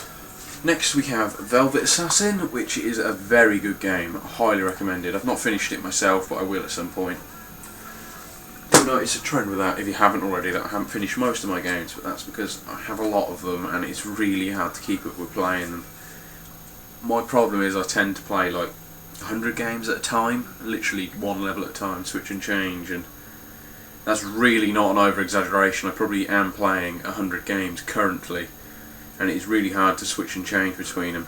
My opinion tends to change on them a lot as well, depending on the level I've just done. Anyway, back to the point. Hellboy Science of Evil. Unless you are a Hellboy fan, do not buy this game. The humour's there on Hellboy's behalf, but I mean, he's the only character that has involvement. You do get to play as Abe and Liz in co-op, but they have no interaction with Hellboy whatsoever. And the game is actually unfinished. It is impossible to obtain a 1000 game score on this game because the developers said they were going to release levels 7 and 8 as downloadable content later down the line, and they never did. And those achievements are actually part of the original 1000 game score, so fuck knows what's going on with that. It's very, very poor from the developers, who are what? Chrome Studios, who I believe aren't around anymore, or Revolution Studios. One of them is the publisher, one of them is the developer, I don't know. But yeah, only buy this if you're a Hellboy fan. It's not that common either. Next we've got a mech game called Front Mission Evolve, which is an absolutely fantastic game, highly recommended. Next is a game that was very overlooked, and it's called Quantum Theory. A lot of people called it a Gears of War clone, but it's not at all. The story's different, and in fact even the combat and the cover-based system is completely different to Gears of War. The story is kind of confusing. I'm not sure what's going on in it at the moment. I'm about halfway through, but I am thoroughly enjoying it. It's recommended. Next game is Wet, which is a Grindhouse style game. Fantastic soundtrack, fantastic style, I have yet to get into it myself though, it's very hard. It might be because I'm playing on hard mode. I tend to dive in on hard mode sometimes and it puts me off the title and I never go back to play it. I should always just play on easy really. It's the gamer score whore of me that goes, oh, but if I play on it on hard I'll get all the accumulative achievements, and it just simply doesn't matter. I need to learn to play to enjoy. I'm getting better. Anyway, next game is Battlefield Bad Company. If you've never played this, go and buy it for the humour alone. The game itself is very good and it's very easy because if you die you just respawn instantly, even in the story. But very, very funny game. There could be a serious conversation going on within the game and you will see characters of the squad just playing rock, paper, scissors in the background. Absolutely hilarious. This game released some skits and a parody to the Gears of War advert when it was first released. If you haven't seen those, I recommend you go check them out because they're pretty funny. Next we have Afro Samurai. Now, I've not seen the anime, so I can't base it on that, but the game is fairly enjoyable, but there's a lot of level boundaries that you can't go over, and it seems that you can't do, I don't know how to explain this. It gives you a load of abilities like wall running, but you can only do them in certain places, and those certain places are very, very scarce. If you give your ability like wall running, you should be able to do it just anywhere and explore, but unfortunately you can't. The game is fairly decent. I haven't got around to finishing it or playing it that much. Features Samuel L. Jackson, Kelly Hu and Ron Perlman. So it's got Hellboy in it. Next we have Dead Space, which is a game that shit me up so much at one point that I've never got back to playing it. It is a good game.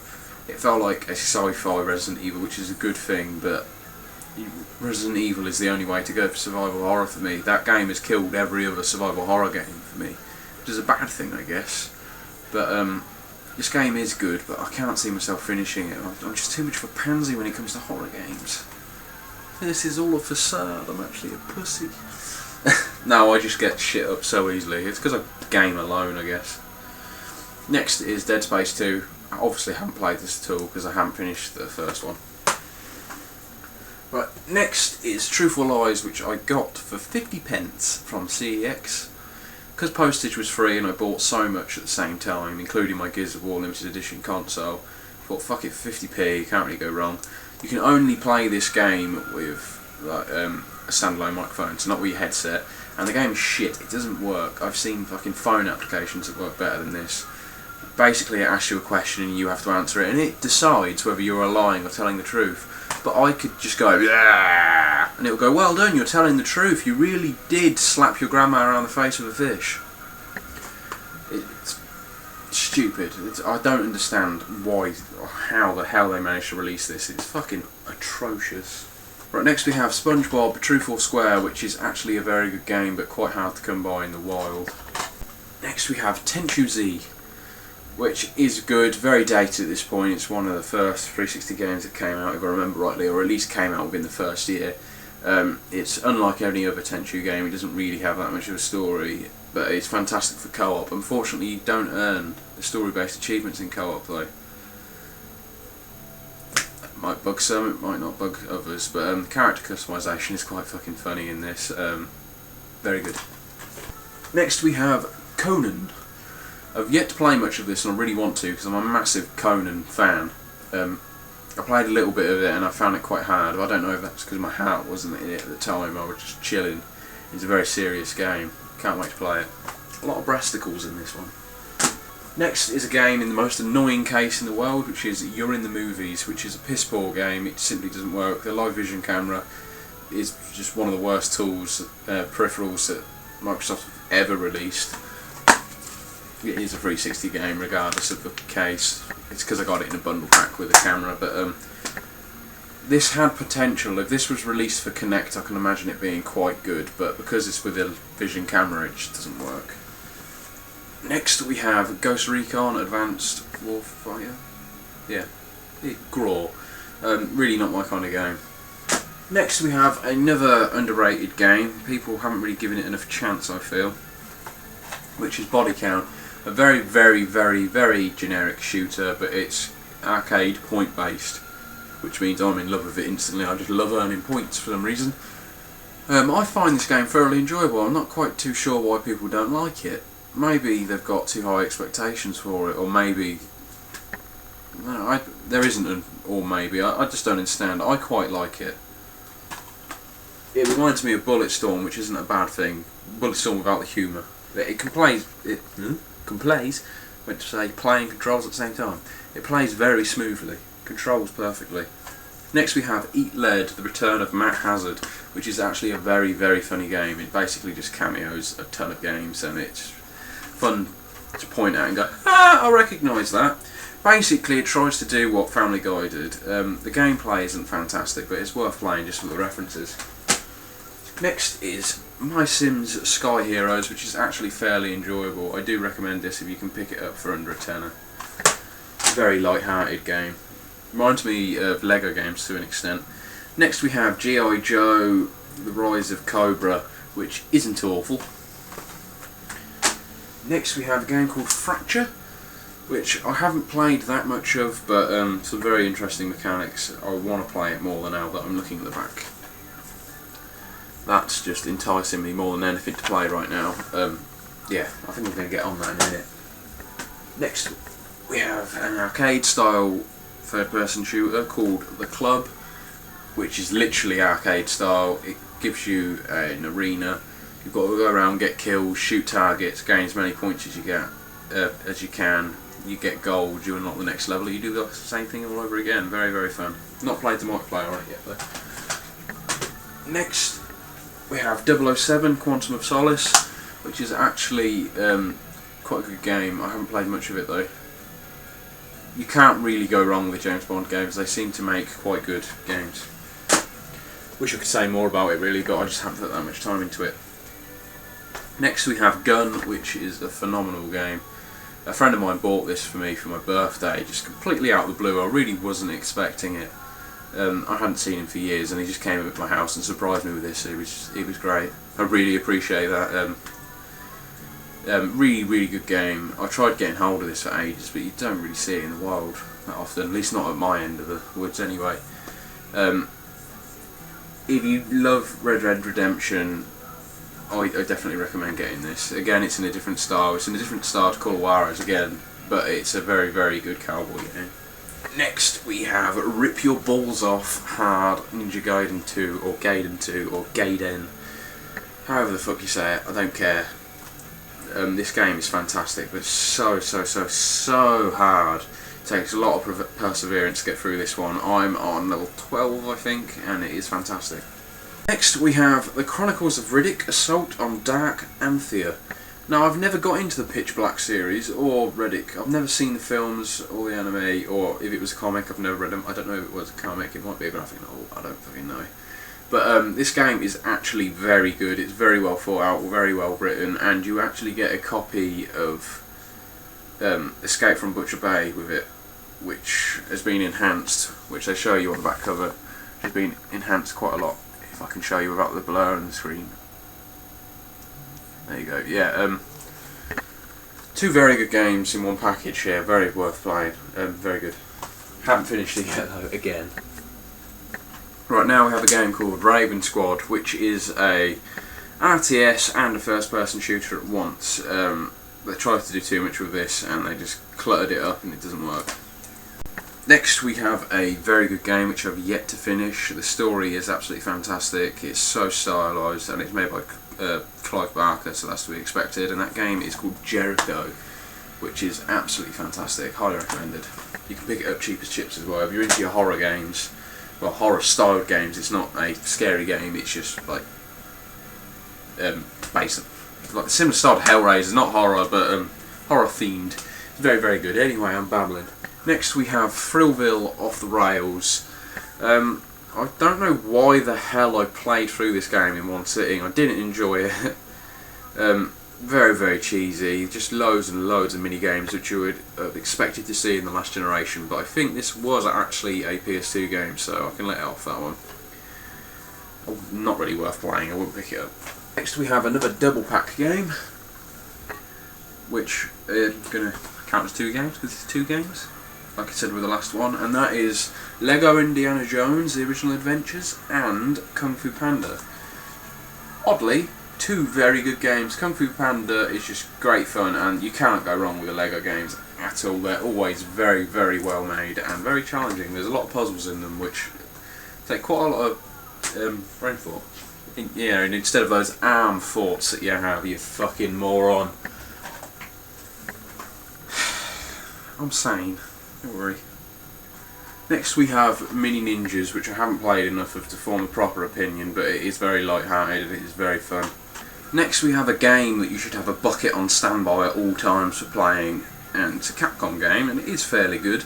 I would have loved to have seen the character on this in Marvel vs. Capcom, but unfortunately it weren't. So, that game is Dark Void. It is a very good game, but they tried to do so much with it, and it didn't really live up to expectations. You can get serious motion sickness for this, which is why I mention a bucket. I mean, I've been flying around on this game countless times and just gone, well, I have to put this down, it's making my stomach churn, it's just too much. It's too much to handle, especially when you're doing loop-the-loops all over the place trying to avoid UFOs. Recommended though, especially considering you can pick it up for around a £5. Next we have Prince of Persia, the self-shaded Prince of Persia. I don't know why I'm telling you. You can see it's the self-shaded Prince. It's Prince of Persia. It's actually a very good game. I've yet to finish it. I've done the 4 bosses in it once. Well worth play, especially considering you can pick it up for a £5. The voice acting in this is superb. I don't know what else to say about it really. It is Prince of Persia done differently.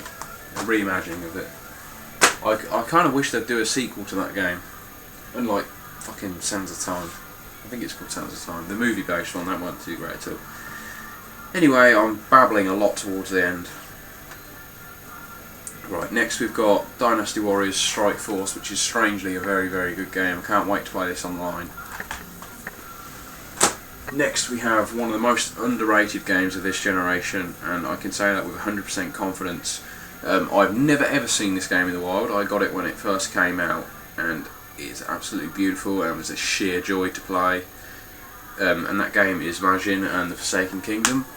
If you're an achievement whore, buy this game because you pretty much just finish it and you get 1,000 points. And the story is absolutely fantastic. The gameplay is amazing. I highly, highly, highly recommend this. I can't say enough good things about it, and I don't want to say too much about ruining it, but it has one of the most fantastic art styles I've ever seen in a game. It is honestly just stunning.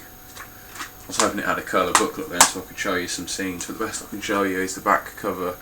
It is fantastic.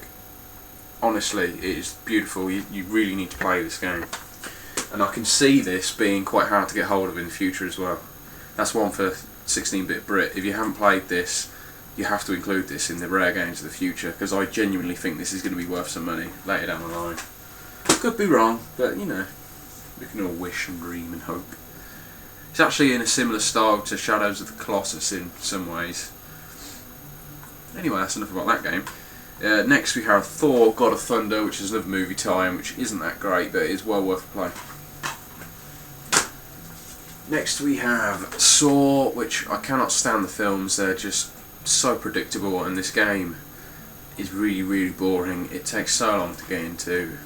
I'm on level 3 at the moment, and I just don't want to play it. Next we have Hunted, the Demon's Forge, with one of the best covers I've ever seen for a game. Absolutely fantastic artwork. This game is very good, but I haven't played it that much. Next is a game that's very overlooked. It doesn't get enough attention as it deserves. It's like Wipeout, and that game is called Fatal Inertia. I think I'm saying that right.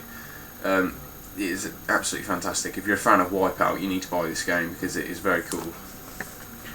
You can pick it up for nothing as well. Next we have Prey, which is, again is a very, very good game, years ahead of its time.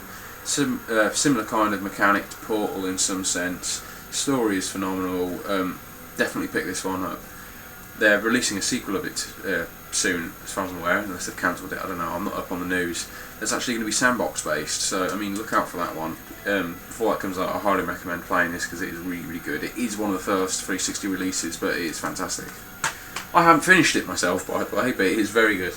I'm near the end though. Next we have Hitman Blood Money. I was a massive fan of Hitman 2, and I never really played any of the others. I haven't played much of this one. It is good, but I don't know if it's because of the first level, but it felt like it was too easy. It held my hand a lot. I'm guessing the first level was tutorial, though. I will go back to it at some point. It can't be that bad. Sorry. Next we have Devil May Cry 4, which surprisingly, I have a hair in there. Surprisingly, I spent a long time on this game, and I wish I hadn't, because I fucking hate Nero. I cannot stand him. He's just so pathetic. Not the best Devil May Cry game. Nothing will ever top the first Devil May Cry for the series, but it's worth a play. Definitely worth a play, especially if you like hack and slashes. Can't go wrong with that. Next we have a game which I want to get into because it's a mech game, and that's right up my street. And the game's called Chrome Hounds. Unfortunately, the servers for this are now down, so you can't play the online bit of this game, which is what it was intended for, I believe. The single player is okay, but the mech you start out with goes at a snail's pace, literally like that speed across the screen. It takes forever to get into. I'm presuming once you get into it you get the faster mechs. It's set out into weight categories. I think the faster ones are harder to use because you have less defence, which is why they start you out with a slow one. I guess, I don't know, I haven't played it that much. Next we have Quake 4, which is essentially, if you have an Xbox 360, it's a fantastic game. I believe they're actually re-releasing this soon. I don't know why. It doesn't need it, because this game plays beautifully still. It's a fantastic game, well worth playing, and it also includes Quake 2. So yeah, can't go wrong with that one. Yeah, where's the front cover? Fucking hell, I've just shown you the back like 3 times. Next we have a very good movie tie-in. In fact, it was better than the movie. Nothing to do with the movie. Well, to a certain extent. It's hard to get hold of. It's a Marvel game that you're not going to find too often, and it sells for like 20-30 quid online now. I don't know why Marvel games have gone so expensive, but I'm glad I got this when I had the chance in the 4 for 20. And that game is The Incredible Hulk. It's not as good as the original Xbox Hulk, something to do with destruction, can't remember. But it is very good, very fun. It is like Spider-Man 2 in the sense that it's free roam. You can climb buildings, jump where the fuck you want, destroy what the hell you want, and there's missions. Very strong game, very good game. I've not finished it though. Shock horror. Next we have Project. What the hell am I going? Perfect Dark Zero Steelbook edition, which is a beautiful edition. Really nice presentation with this one. It's a fairly poor game, unfortunately. It did not live up to the first title, sad to say. Very slow. If you're into first person shooters that are about, I wouldn't try this one. It's so slow going and it takes forever to complete a level. There's no sprinting, you go at a walking pace everywhere. I mean, the presentation on this is just lovely. I love the artwork on the back of the case. Absolutely fantastic. There's a lot of weight behind this, what's in it? A shit ton of manuals. But yeah, I'd say it's worth owning for the multiplayer. The deathmatches on this are pretty fun. Next we have another 2 games in another double back. I have a very itchy nose if you haven't noticed. Yeah, 2 more games in a double pack, and they're both pretty strong titles. One is Pure and the other one is Lego Batman the video game. I don't really know why these games are bundled together because they are worlds apart. But Pure is a quad bike racing game. It's actually made by Disney and it is beautiful. Some of the levels you play on are just stunning. And Lego Batman, again, is a Lego game, you can't go wrong. Prefer it to Lego Indiana Jones. Next we have Transformers Revenge of the Fallen, which surprisingly is a good game. The Transformers movie games have done pretty well. Worth a play. You can pick this up for £5, which I don't know if you can. I don't know the prices on the Transformer games. Go for it. I think War for Cybertron and stuff like that is retaining their price around the £25 mark, which is a very strong game. I don't have it. I did rent it though, and it's a very good game. I wish to get hold of it, but 25 quid for a title that's been out for a while is a bit strong. I'll get it at some point. Next we have Transformers, a game based on the original movie, and this game is actually better than number 2, and this is absolutely fantastic, well worth a play. Next we have a strange RTS, if I remember rightly, well, RTS style. I could be completely wrong on this. It's been the longest time since I tried this. I played it for about 10 minutes. I didn't give it enough time at all. I just put it in the console to see if it worked. But that game is Stormrise. I have no idea what this game is about. I'm pretty sure it's kind of an RTS and kind of not at the same time. I need to try it out. This game feels very light. I have no manual for it, that's why. Next we have Need for Speed Undercover. Just a Need for Speed game. Again, it's not the strongest title in the series. Next we have Monster Madness Battle for Suburbia. Comic book style, top view down, zombie, hack and slash. If you can pick this up for a £5, it's worth playing, but any more than that I would definitely avoid it. Next is a very, very, very good game that I can't pronounce for the life of me. It's a sci-fi flight spaceship game. I don't know what class or genre of game that is classed in, but this is really very, very good. It comes from the makers of Final Fantasy and Kingdom Hearts, so Square Enix, it says on the back of the box. And I'm delaying this because I don't want to say it. I think it's called Project Slyfeed, or Slyfed. I think it's Slyfeed. This is a very, very strong game. It's well worth a play. It's old now as well. You can probably pick it up for about £7 on Play, I would imagine. Worth playing, that's for sure. Next we have a game which I couldn't get into at all, and a lot of people really, really hype. And that game is Mirror's Edge. I don't know what it is, but I just can't get into it. I just can't get on with the controls, and to be honest, the graphics, everything seems to be bright white, and it gives me a headache after a while, and the levels seem to go on forever. Not a very good game at all in my eyes. Next we have Splinter Cell Double Agent. Not really played this too much. I've heard good things about it, but yeah, can't say too much about it. Next we have Viva Pinata Trouble in Paradise, which is actually a very strong game, not as good as the first one though. Next we have another double pack, which is Viva Pinata and Forza Motorsport 2. Again, I'm not sure why these two were ever bundled together, because they are just worlds apart. Forza Motorsport 2 I can never really get into. I love the third one, but number 2 is just too heavy for me.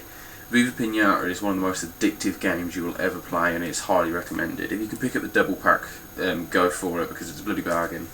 With my double packs, I intend on replacing them with the individual titles later down the line, but it's not top priority for me at the moment. Next is Viva Pinata Party Animals, which is a racing Viva Pinata game. It's basically a kart racer without the karts, so it doesn't play that well. Next is Jumper, which is a movie tie-in, which is piss poor. Don't buy it. Next we have a game called Full Auto, which is good for the times, but it hasn't held up well. Next is Command & Conquer Red Alert 3. Now, if you're into your RTSs, I definitely recommend this. It's actually co-op and it is fantastic. And it's one of the few games that has an interchangeable colour, as you can see. But yeah, I like to keep the British side up. I'm not into Soviet Russia. Next we have another arcade compilation, so I'm not going to include that. We'll get to that later. Yeah. Next up we have Seen It Box Office Bust. I think that's what it's called. Okay, no, Box Office Smash. This is a very fun game. I played this with my other half quite a bit, and we had a blast on it. Recommended. Next we have Peter Jackson's King Kong, the official game of the movie, which is utter trash. I really don't recommend you play this one unless you're a massive fan of the film.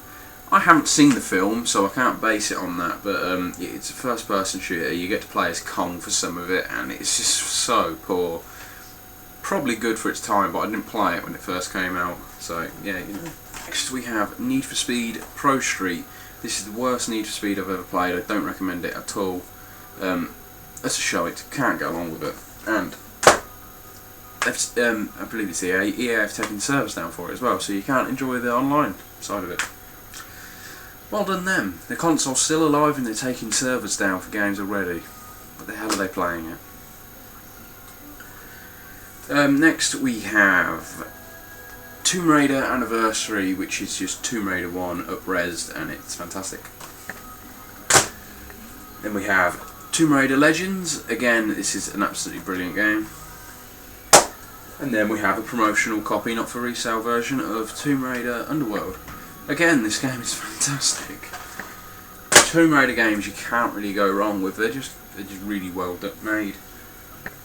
Next we have Command & Conquer 3 Tiberium Wars, which is a brilliant game. Can't go wrong with that if you're into RTSs. Next we have Loof. Don't know why the logo is back to front on that one, but yeah, it's Fuel. This is one of the biggest games ever made, and because of that, I think they sacrificed a lot of the gameplay. It's a good racer, it's really fun online, but it doesn't work that well online. You get lag and disconnections all the time. That's nothing to do with my connection, it's just the servers are shit. This game is overwhelmingly big, it takes hours to scale from one side to the next. Next we have a game which is really difficult, I can't get on with it, and that is MotoGP 06. Can't tell you a lot about it because I've just not spent that much time on it, I can't get the hang of the controls. Next we have a fairly good title, but I haven't played it enough, and that game is Viking Battle for Asgard. Very cool back cover on this one. I love the way that they've designed that. Very simple, but it entices me to play, that's for sure. Next we have Golden Axe Beast Rider, which got a lot of flack when it was released, and it isn't that much of a good game, I will admit, but if you can pick it up for a fiver, it is well worth playing, especially if you're a fan of the original Golden Axe, because it takes a lot of those games and incorporates them into these, and you do get a good sense, a good retro feeling from it. It is a fairly hard game to play though, the combat system is ridiculously hard. If you've got this game, you've only played the first level or so and put off, I recommend sticking with it. I'm halfway through it and it is an enjoyable game. Next we have Amped 3, which is a fairly enjoyable snowboarding game, but it's not as good as SSX. Next we have Next we have an abomination of games. Kingdom Under Fire Circle of Doom. This game is utter trash. And it's a shame because based on the cover and the back cover especially, it looks fantastic, but it's just utter shit. It's a hack and slash and it just doesn't work. So boring. Next we have a promotional copy, not for resale version, of Midnight Club Los Angeles, and this is actually a very strong racing game, very good, highly recommended if you're into games like Burnout. Next we have Ghost Recon Advanced Warfighter 2, so GRAW 2. This game is very good, very realistic, very hard, very much not up my street, but recommended if you're into that kind of tactical warfare thing. Next we have a game which I have barely played, and that game is called Ninja Blade. This is a pretty strong title, tons and tons of quick time events though, and that kind of put me off when I started playing it. Other than that, it is very good. Next we have Dynasty Warriors 5 Empires. Couldn't get into this game at all, I think it's one of the weaker Dynasty Warriors games. Next we have another arcade pack, again I'm not going to include it. And then we have Turok, which is just nothing like your old Turok games. It's very good. The co-op levels on this are absolutely fantastic. They're very difficult. If you're going to play, make sure you've got a party of 4 people to fully enjoy it. The main story I've not got into that much, but it's a fairly good game. But if you're a fan of the old Turoks, don't expect it to be anything like them. Next we have Time Shift. This game is too hard for me, I just couldn't get into it, couldn't understand it, I got lost in the story straight away, I really wouldn't recommend it. Next we have a game which I shouldn't own, but I only do because I'm going for a full collection. It's a series which I can't understand until I understand it has a massive cult following, but it's really not my kind of thing. The game is good, but it seems to drag on and I've got no idea what the hell is going on. But just looking at his stupid little fucking face on the cover is actually pissing me off. Can't get into it at all. Anyway, I'm jabbering. That game is Naruto Rise of a Ninja, or Naruto. I don't know how the fuck to say it. Just, it's that anime thing. Yeah, definitely not for me. Definitely not for me. Next we have a sci-fi first-person shooter called Black Site. I think in America it's called Area 51. I could be wrong though. It could be called Black Site still. I don't know. This is a pretty cool game. Next we have a game called Fairy Tail Fights, which is actually a very good game. The levels drag on a bit, and if you're a fan of Castle Crashers, it's basically a 3D gory version of that. Very entertaining indeed. Next we have a game which, really not my style. Again, I only got it because it was 50p in a charity shop. Couldn't really say no to it, what we're going for a full collection. That game is SmackDown vs Raw 2007. I loved the original SmackDown, and I loved WWF Warzone on the PS1. I was very young at the time, and I haven't really been able to get into wrestling since. So we're coming to the end of this now. I'm on my very last pile of games. So tempting to prolong it. Come on, let's get it over and done with. My back's killing me from bending over there really badly. I have a bit more of my cold coffee by this point. Nothing worse than cold coffee, but you have to drink it anyway. Well, I do, not about you. Right, next game is Unreal Tournament 3, which is an absolutely phenomenal game. Buy it. Can't go wrong with that at all, and to me it feels like it's rattling. It certainly weren't the disc, which is a good thing. I had me worried then. Very good game. Next we have a ridiculously hard game, ridiculously long game, ridiculously annoying game that it isn't online, and that game is Earth Defense Force 2017. Had this game been online co-op, I would have been all over it, because it's just got Dreamcast all over it. Very much arcade style, very dated, purposely dated.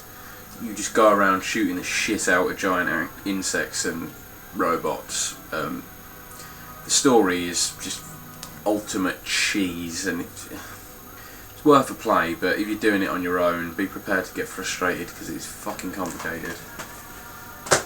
Not in the sense of gameplay complicated, because it is just run and gun, but it's complicated in the sense of you get overwhelmed rather quickly and you need to buff your character quite a lot before you can do the later levels. Next we have Tom Clancy's End War. Now, I couldn't get into this game. It's an RTS which is based on talking to the game with your headset. You'll say Foxtrot Alpha to Beta Banana, I don't know. I didn't play it that much. The thing that annoyed me with it is you select a unit, and to tell that unit where to go, you talk to it obviously, and the voice recognition is actually fairly good. It does it quite well. But you can only see from that unit's perspective. So unlike other RTSs, you can't look at the other side of the map and go, right, I reckon they're going to be there.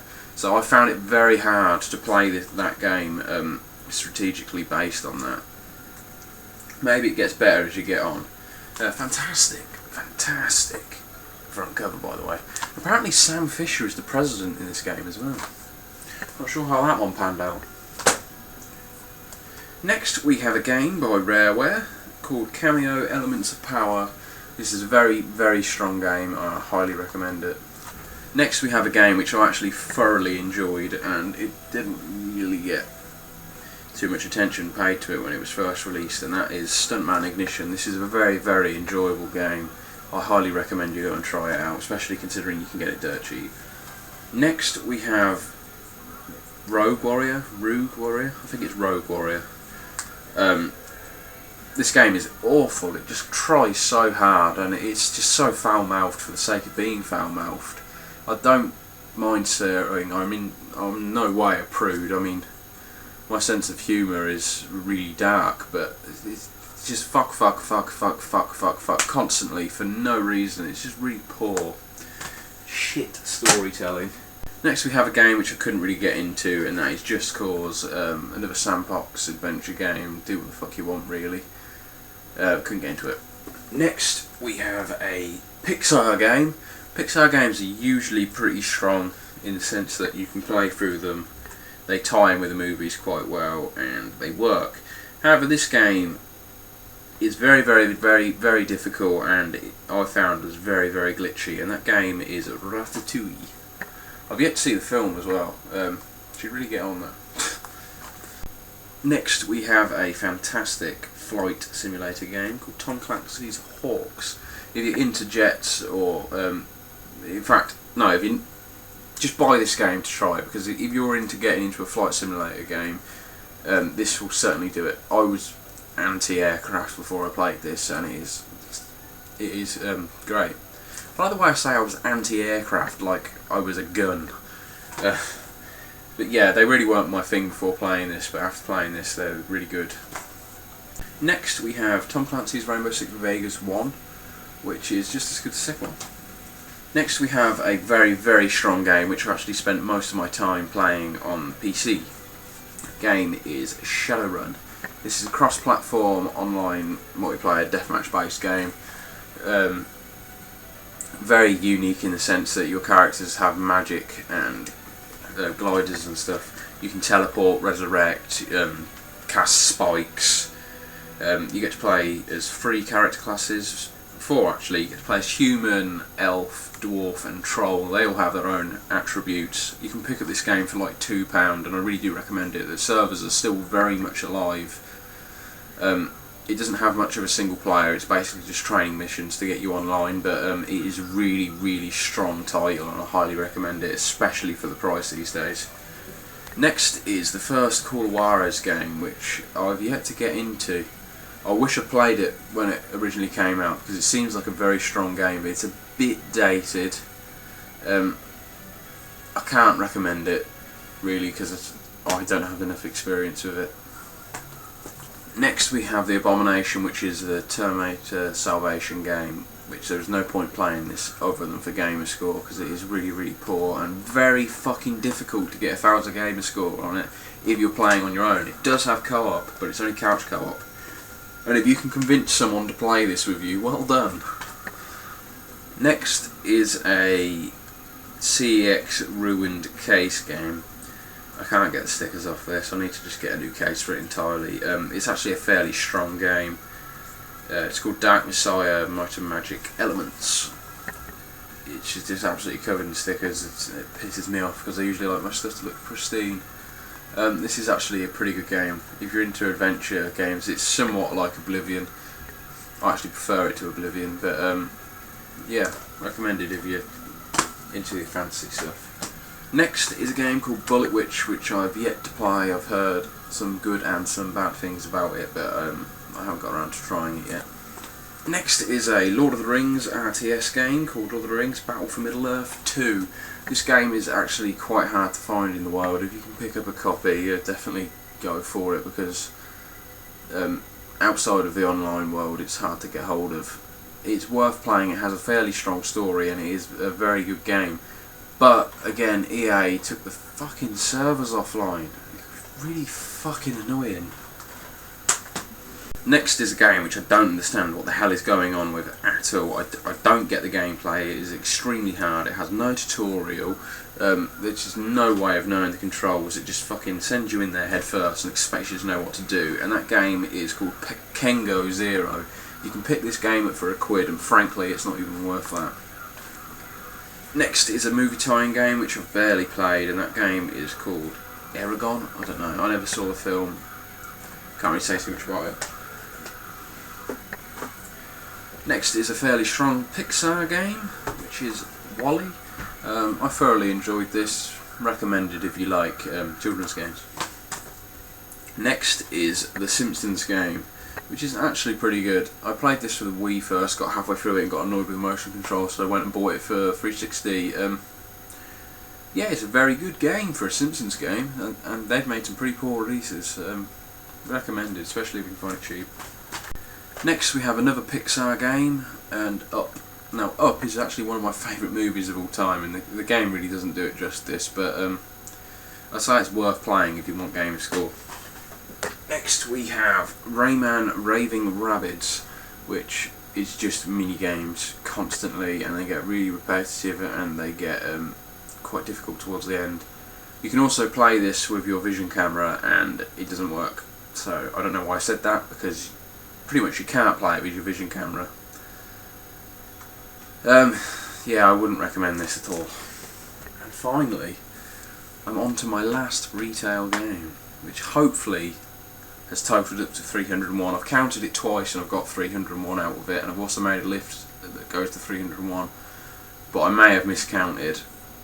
I mean, we should know for sure with this video because I will number every single game, which I don't look forward to doing because I fucking hate video editing. I usually like to keep shit raw, but for the sake of this, I'll do it. I'll do it, I tell you. But anyway, yeah, the last game is very, very, very poor. One of the worst games ever made, and that game is Leisure Suit Larry Box Office Bust, which is a game that tries to be over the top sleazy. It tries to be funny at every corner and it fails. The game is very glitchy. You'll be running along and all of a sudden your character will just go whee, fly to the other side of the map for no reason whatsoever. The run button doesn't actually work. You have to continuously tap it and hope that he runs at some point. That has nothing to do with my faulty controller. It's just really, really poorly designed. It actually has Carmen Electra and Shannon Elizabeth doing voice acting to some of the characters. I don't know who they are. I'm guessing they're some famous Hollywood actor. He does state it at the back, but if you've played Leisure Suit Larry, Magna Cum de Lord, or however the fuck you pronounce it on the original Xbox, and you enjoyed that, avoid this because it'll make you never want to go back to the original. The original was actually fairly funny, but this is just piss poor. Seriously, a 14-year-old boy couldn't even get any enjoyment out of this. Very, very, very shameful release. That is it for my retail games. I'm going to turn the camera slightly and quickly go over my arcade games. I haven't got many arcade games since last time, so watch the old video for them. But I'm going to go over them anyway and show you what's going on. Okay, so let's quickly go over my arcade games before I show you the ones on the system. I'm going to go for the on the disc ones. I'm feeling really nasal now, so sorry if my voice has gone a bit weird. First we have Lumi's Live, Geometry Wars 2 and Bomberman Live. I actually have Bomberman Live already on here as well, so I'll try not to mention that when I go for it. Next we have Trials HD, which I really don't like, Limbo, which is fine, and the classic Explosion Man. I've already got Trials HD and Explosion Man on here again, so I'll try not to mention it. And lastly for the disc we have Pac-Man Championship Edition, Uno, which I've already got on there, Boom Boom Rocket, Feeding Frenzy and Luxor 2.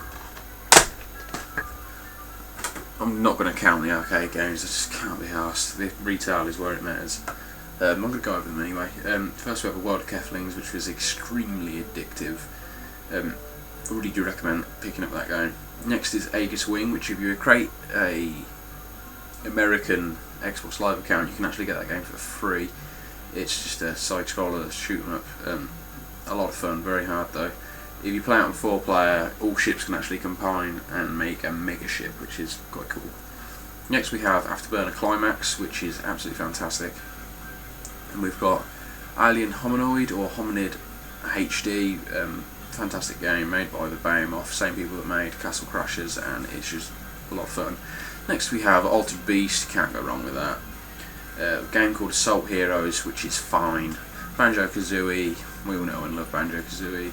A game called Bastion, Bastion, what the fuck am I on about? Bastion, which is absolutely fantastic, highly recommend that one. Bionic Commando Rearmed, which is a lot of fun. They remade that rather well. Next is Beyond Good and Evil HD, which is absolutely fantastic. We have a game called Bliss Island, which is really, really poor. It's just mini games, I really don't recommend that one. Bomberman Live again, which is fantastic by the way. And then Braid, one of the best arcade games there is. Fantastic, I really, really recommend that. It's like Mario Brothers but with time travel, and it's a bit of a mindfuck at times. Next we have Brain Challenge, which is shit. I don't recommend that. Castle Crashers, again, we all know and love that. Castlevania Army of Despair, if you're a Castlevania fan, definitely buy that game. It is absolutely piles of fun. Then we have Symphony of the Night Castlevania. Why is there to say about that? One of the best games of all time. Then we have a deathmatch based game, much like Unreal Tournament, called Cell Factor Psychonetic Wars. It's like Shadowrun in a sense, but not done too well. Good fun. Unfortunately, the server's dead. Then we have Centipede and Millipede, can't go wrong with there. Then we've got a Twisted Pixel game called Comic Jumper, which is absolutely fantastic. Really recommend that one. Yeah, 2D side scroller, that's what I meant to say. If you haven't heard of it, go look up some videos. It is a really good game. Chances are you've heard of it. Then we have Comic Zone, can't go wrong there. Contra, everyone has to have Contra. A game called Costume Quest, which I haven't actually played a lot of yet, so I can't say too much about it. Crazy Taxi, fantastic game. Shame they got rid of the original soundtrack. Then we have a game called Crimson Alliance, which is well recommended. Then Final Fantasy Crystal Defenders, which is like Final Fantasy Tactics but dumbed down to hell, and I'm not a fan of it. Next we have the freebie that was Doritos A Dash of Destruction. Poor game, not very good at all, but it was free. Then we have Dead Space Ignition, not a fan of that at all. Then we have Doom, can't go wrong there. And then another freebie, which was Doritos Crash Course 2. No, it's just Crash Course, I was going to say 2. Very fun. It's just Takeshi's Castle for your avatar, basically. Then we have Dead Rising 2 Case Zero, which was absolutely fantastic. Then Earthworm Jim HD, they did a brilliant job with that. A game called Exit 2, which is too hard for me. Then we have Fable Heroes, which is pretty fun. Then Family Game Night, I can't remember what games I've got in that. I think I only have Connect 4. I'm sure I only have Connect 4, but yeah, it's just classic games. Then we have the Fancy Pants Adventures, which is a classic name. Very fun game. It's basically free running with stickmen on 2D side scrolling. Pretty fun. We have Fatal Fury Special, which is a brilliant game. We've got Galia, can't go wrong there. Game Room, I don't actually have any of the games in that, so let's just discount that entirely. Then we have Garo Mark of the Wolves, which is an SNK title. I think that's got loads of fighters from King of Fighters and Fatal Fury and stuff like that all combined. Either way, it's a fantastic game. I could be wrong with the Fatal Fury thing, but I don't know. Either way, it's very good. Then we have Gatling Gears, which is a lot of fun. Highly recommend that one. Geometry Wars Retro Evolve, fantastic game. If you've never played that, I recommend you go download that right now because it is a lot of fun. You can burn many hours away on that. Then we have Golden Axe, which is there for nostalgic purposes only because it just doesn't play well. Then we have Grip Shift, which is a kart arcade style racer, which is really not good at all. We have Gunstar Heroes, which is an absolute classic, highly recommended. 400 Microsoft points as well, you can't go wrong. Then we have the free Harms Away. That game is actually quite good. There's two modes of play, one which is just a typical racing game, and the second mode of play is where you play as gun turrets and you're taking out the cars, and you play as a team. One of you plays as a car, one plays as a gun turret. So yeah, it's good fun, especially for a freebie. Then we have Hectic HD, everyone has that, very addictive. Then we have Ilo Milo, puzzle based game, semi-recommend it. It gets a bit tedious, but it's very fun. The story's quite cute. Then we have Jetpack Refueled, which is made by Rareware. Good fun. Then we have Lara Croft and the Guardian of Light, which is a very good game, strangely enough. It's not your typical Tomb Raider game. In fact, it's not a Tomb Raider game at all, it's a Lara Croft game. Then we have Marvel Blast Ultra, which is fantastic. Then we have Marvel vs. Capcom 2, which is an absolutely phenomenal game. Although if you're going to buy it for the first time, I recommend you buy it for the Dreamcast or Xbox so you can go through it and unlock the characters for yourself, because that's part of the experience. If you just want to dive into it and experience every single character, get it for this, because they're all there from the get-go. Then we have Mega Man 10, which I wasn't actually that much of a fan of. Mega Man 9, which was absolutely superb. Then we got Metal Slug 3, can't go wrong there. The Secret of Monkey Island Special Edition, which was absolutely fantastic. It was actually my first experience with that game, and I want to get an original copy because it's that good. Then we have Mrs. Pac-Man, which is, can't go wrong with Pac-Man. Outland, which is a very interesting side-scroller game. Recommend trying that one out, definitely. It tries to do something different. Then we have Outrun Online Arcade, which they've taken the servers down. I believe they've taken the game off the marketplace entirely, but a very strong game. Then we have Pac-Man, then we have Pac-Man Championship Edition, then we have Penny Arcade Episode 2, On the Rain Slick, Press the Pull of Darkness Episode 2. I don't know, I never got into that game. I got it for free, I can't remember how. Then we have Perfect Dark, can't go wrong there. Phantasy Star 2, can't go wrong there. Pinball Effects 2, can't go wrong there. Prince of Persia Classic, can't go wrong there. Puzzle Arcade, and then we have a Rage, which is just installed, so let's not count them. We have Rascals, which is a lot of fun. Competitive side scroller. It's races and it's just races. The main story has a lot of puzzle based games where you have to destroy blocks and get to the bottom faster than your opponent. It's a very good game. Next we have Rocket Riot, which is actually a blast. It's very retro styled, in fact that everything is pixelated and you just go around shooting the fuck out of other pixelated guys. Very fast paced, very good.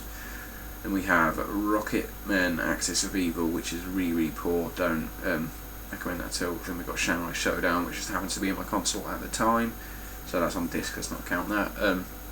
Scott Pilgrim vs. the World, the game, side scroller. I've not played a lot of it, can't say much for it, never seen the movie, probably never will, really not up my street. We have, I don't own that, that's just a demo. Right, Shadow Complex, which is a very good game, highly recommended. Then we've got Shinobi, can't go wrong there. Small Arms, which is like Super Smash Brothers but with guns and stuff. It's actually a pretty good game. We've got Sonic and Knuckles, Sonic Adventure, which is definitely not worth downloading if you've got the original, because they didn't make it HD. You actually play it in a windowed mode, which is really off-putting. Then we've got Sonic CD, Sonic the Hedgehog 2, Sonic the Hedgehog 3, and we've got Soul Calibur, definitely cannot go wrong there, brilliant game. Explosion Man again, Stacking, which is very stylised, very unique, very cool. The infamous fucking Super Meat Boy, what can you say about that? It's balls to the wall hard, very good though. Super Street Fighter 2 HD Remix, which is a very good remake of Street Fighter 2, and we've got Swarm, much like Lemmings. Pretty good game. We've got Dishwasher, Dead Samurai, very hard game. The Maw, which is another Twisted Pixel release along the same lines as Explosion Man and Comic Jumper, although this one is on a 3D plane and it's puzzle based. It's quite good. We've got the Undergarden, haven't played a lot of that one, and then we've got Teenage Mutant Ninja Turtles 1989 arcade. Classic game, can't go wrong there. And then we've got Teenage Mutant Ninja Turtles, Turtles in Time Reshelled, which is actually really poor, prefer the original. They destroyed that game. We've got Ultimate Mortal Kombat 3, hard as hell. Unbound Saga, don't recommend that at all. Uno, Warlords, Worms, can't go wrong there. Another freebie called Yaris. That game was released when the car was released. You can no longer get hold of it. Don't worry, you're not missing out on much. The achievements are impossible to get, and it is a fucking shit game. We've got Zeet 2, which is a very strong game, different looking to that one, and then Zombie Apocalypse. That took a fucking long time, and to be honest, I can't believe I stuck through it. I probably should have thought this through more and split it into parts when I started. If you have watched it all, you are a bloody trooper, and you've done more than what I would have done. So well done you. Give yourself a pat on the back and a clap. Yeah, that's my Xbox 360 collection. Pretty sure there's 301 games there. If not, I'll be flashing something on the screen that says I'm an idiot and you can't count. Not sure how many arcade games there is there. I believe there's around about 100. But either way, it's my collection. There's quite a lot of games there. Not a lot as some people, I know, but there's enough for me. It keeps me going. Anyway, if you watched it, cheers and well done. Enjoy.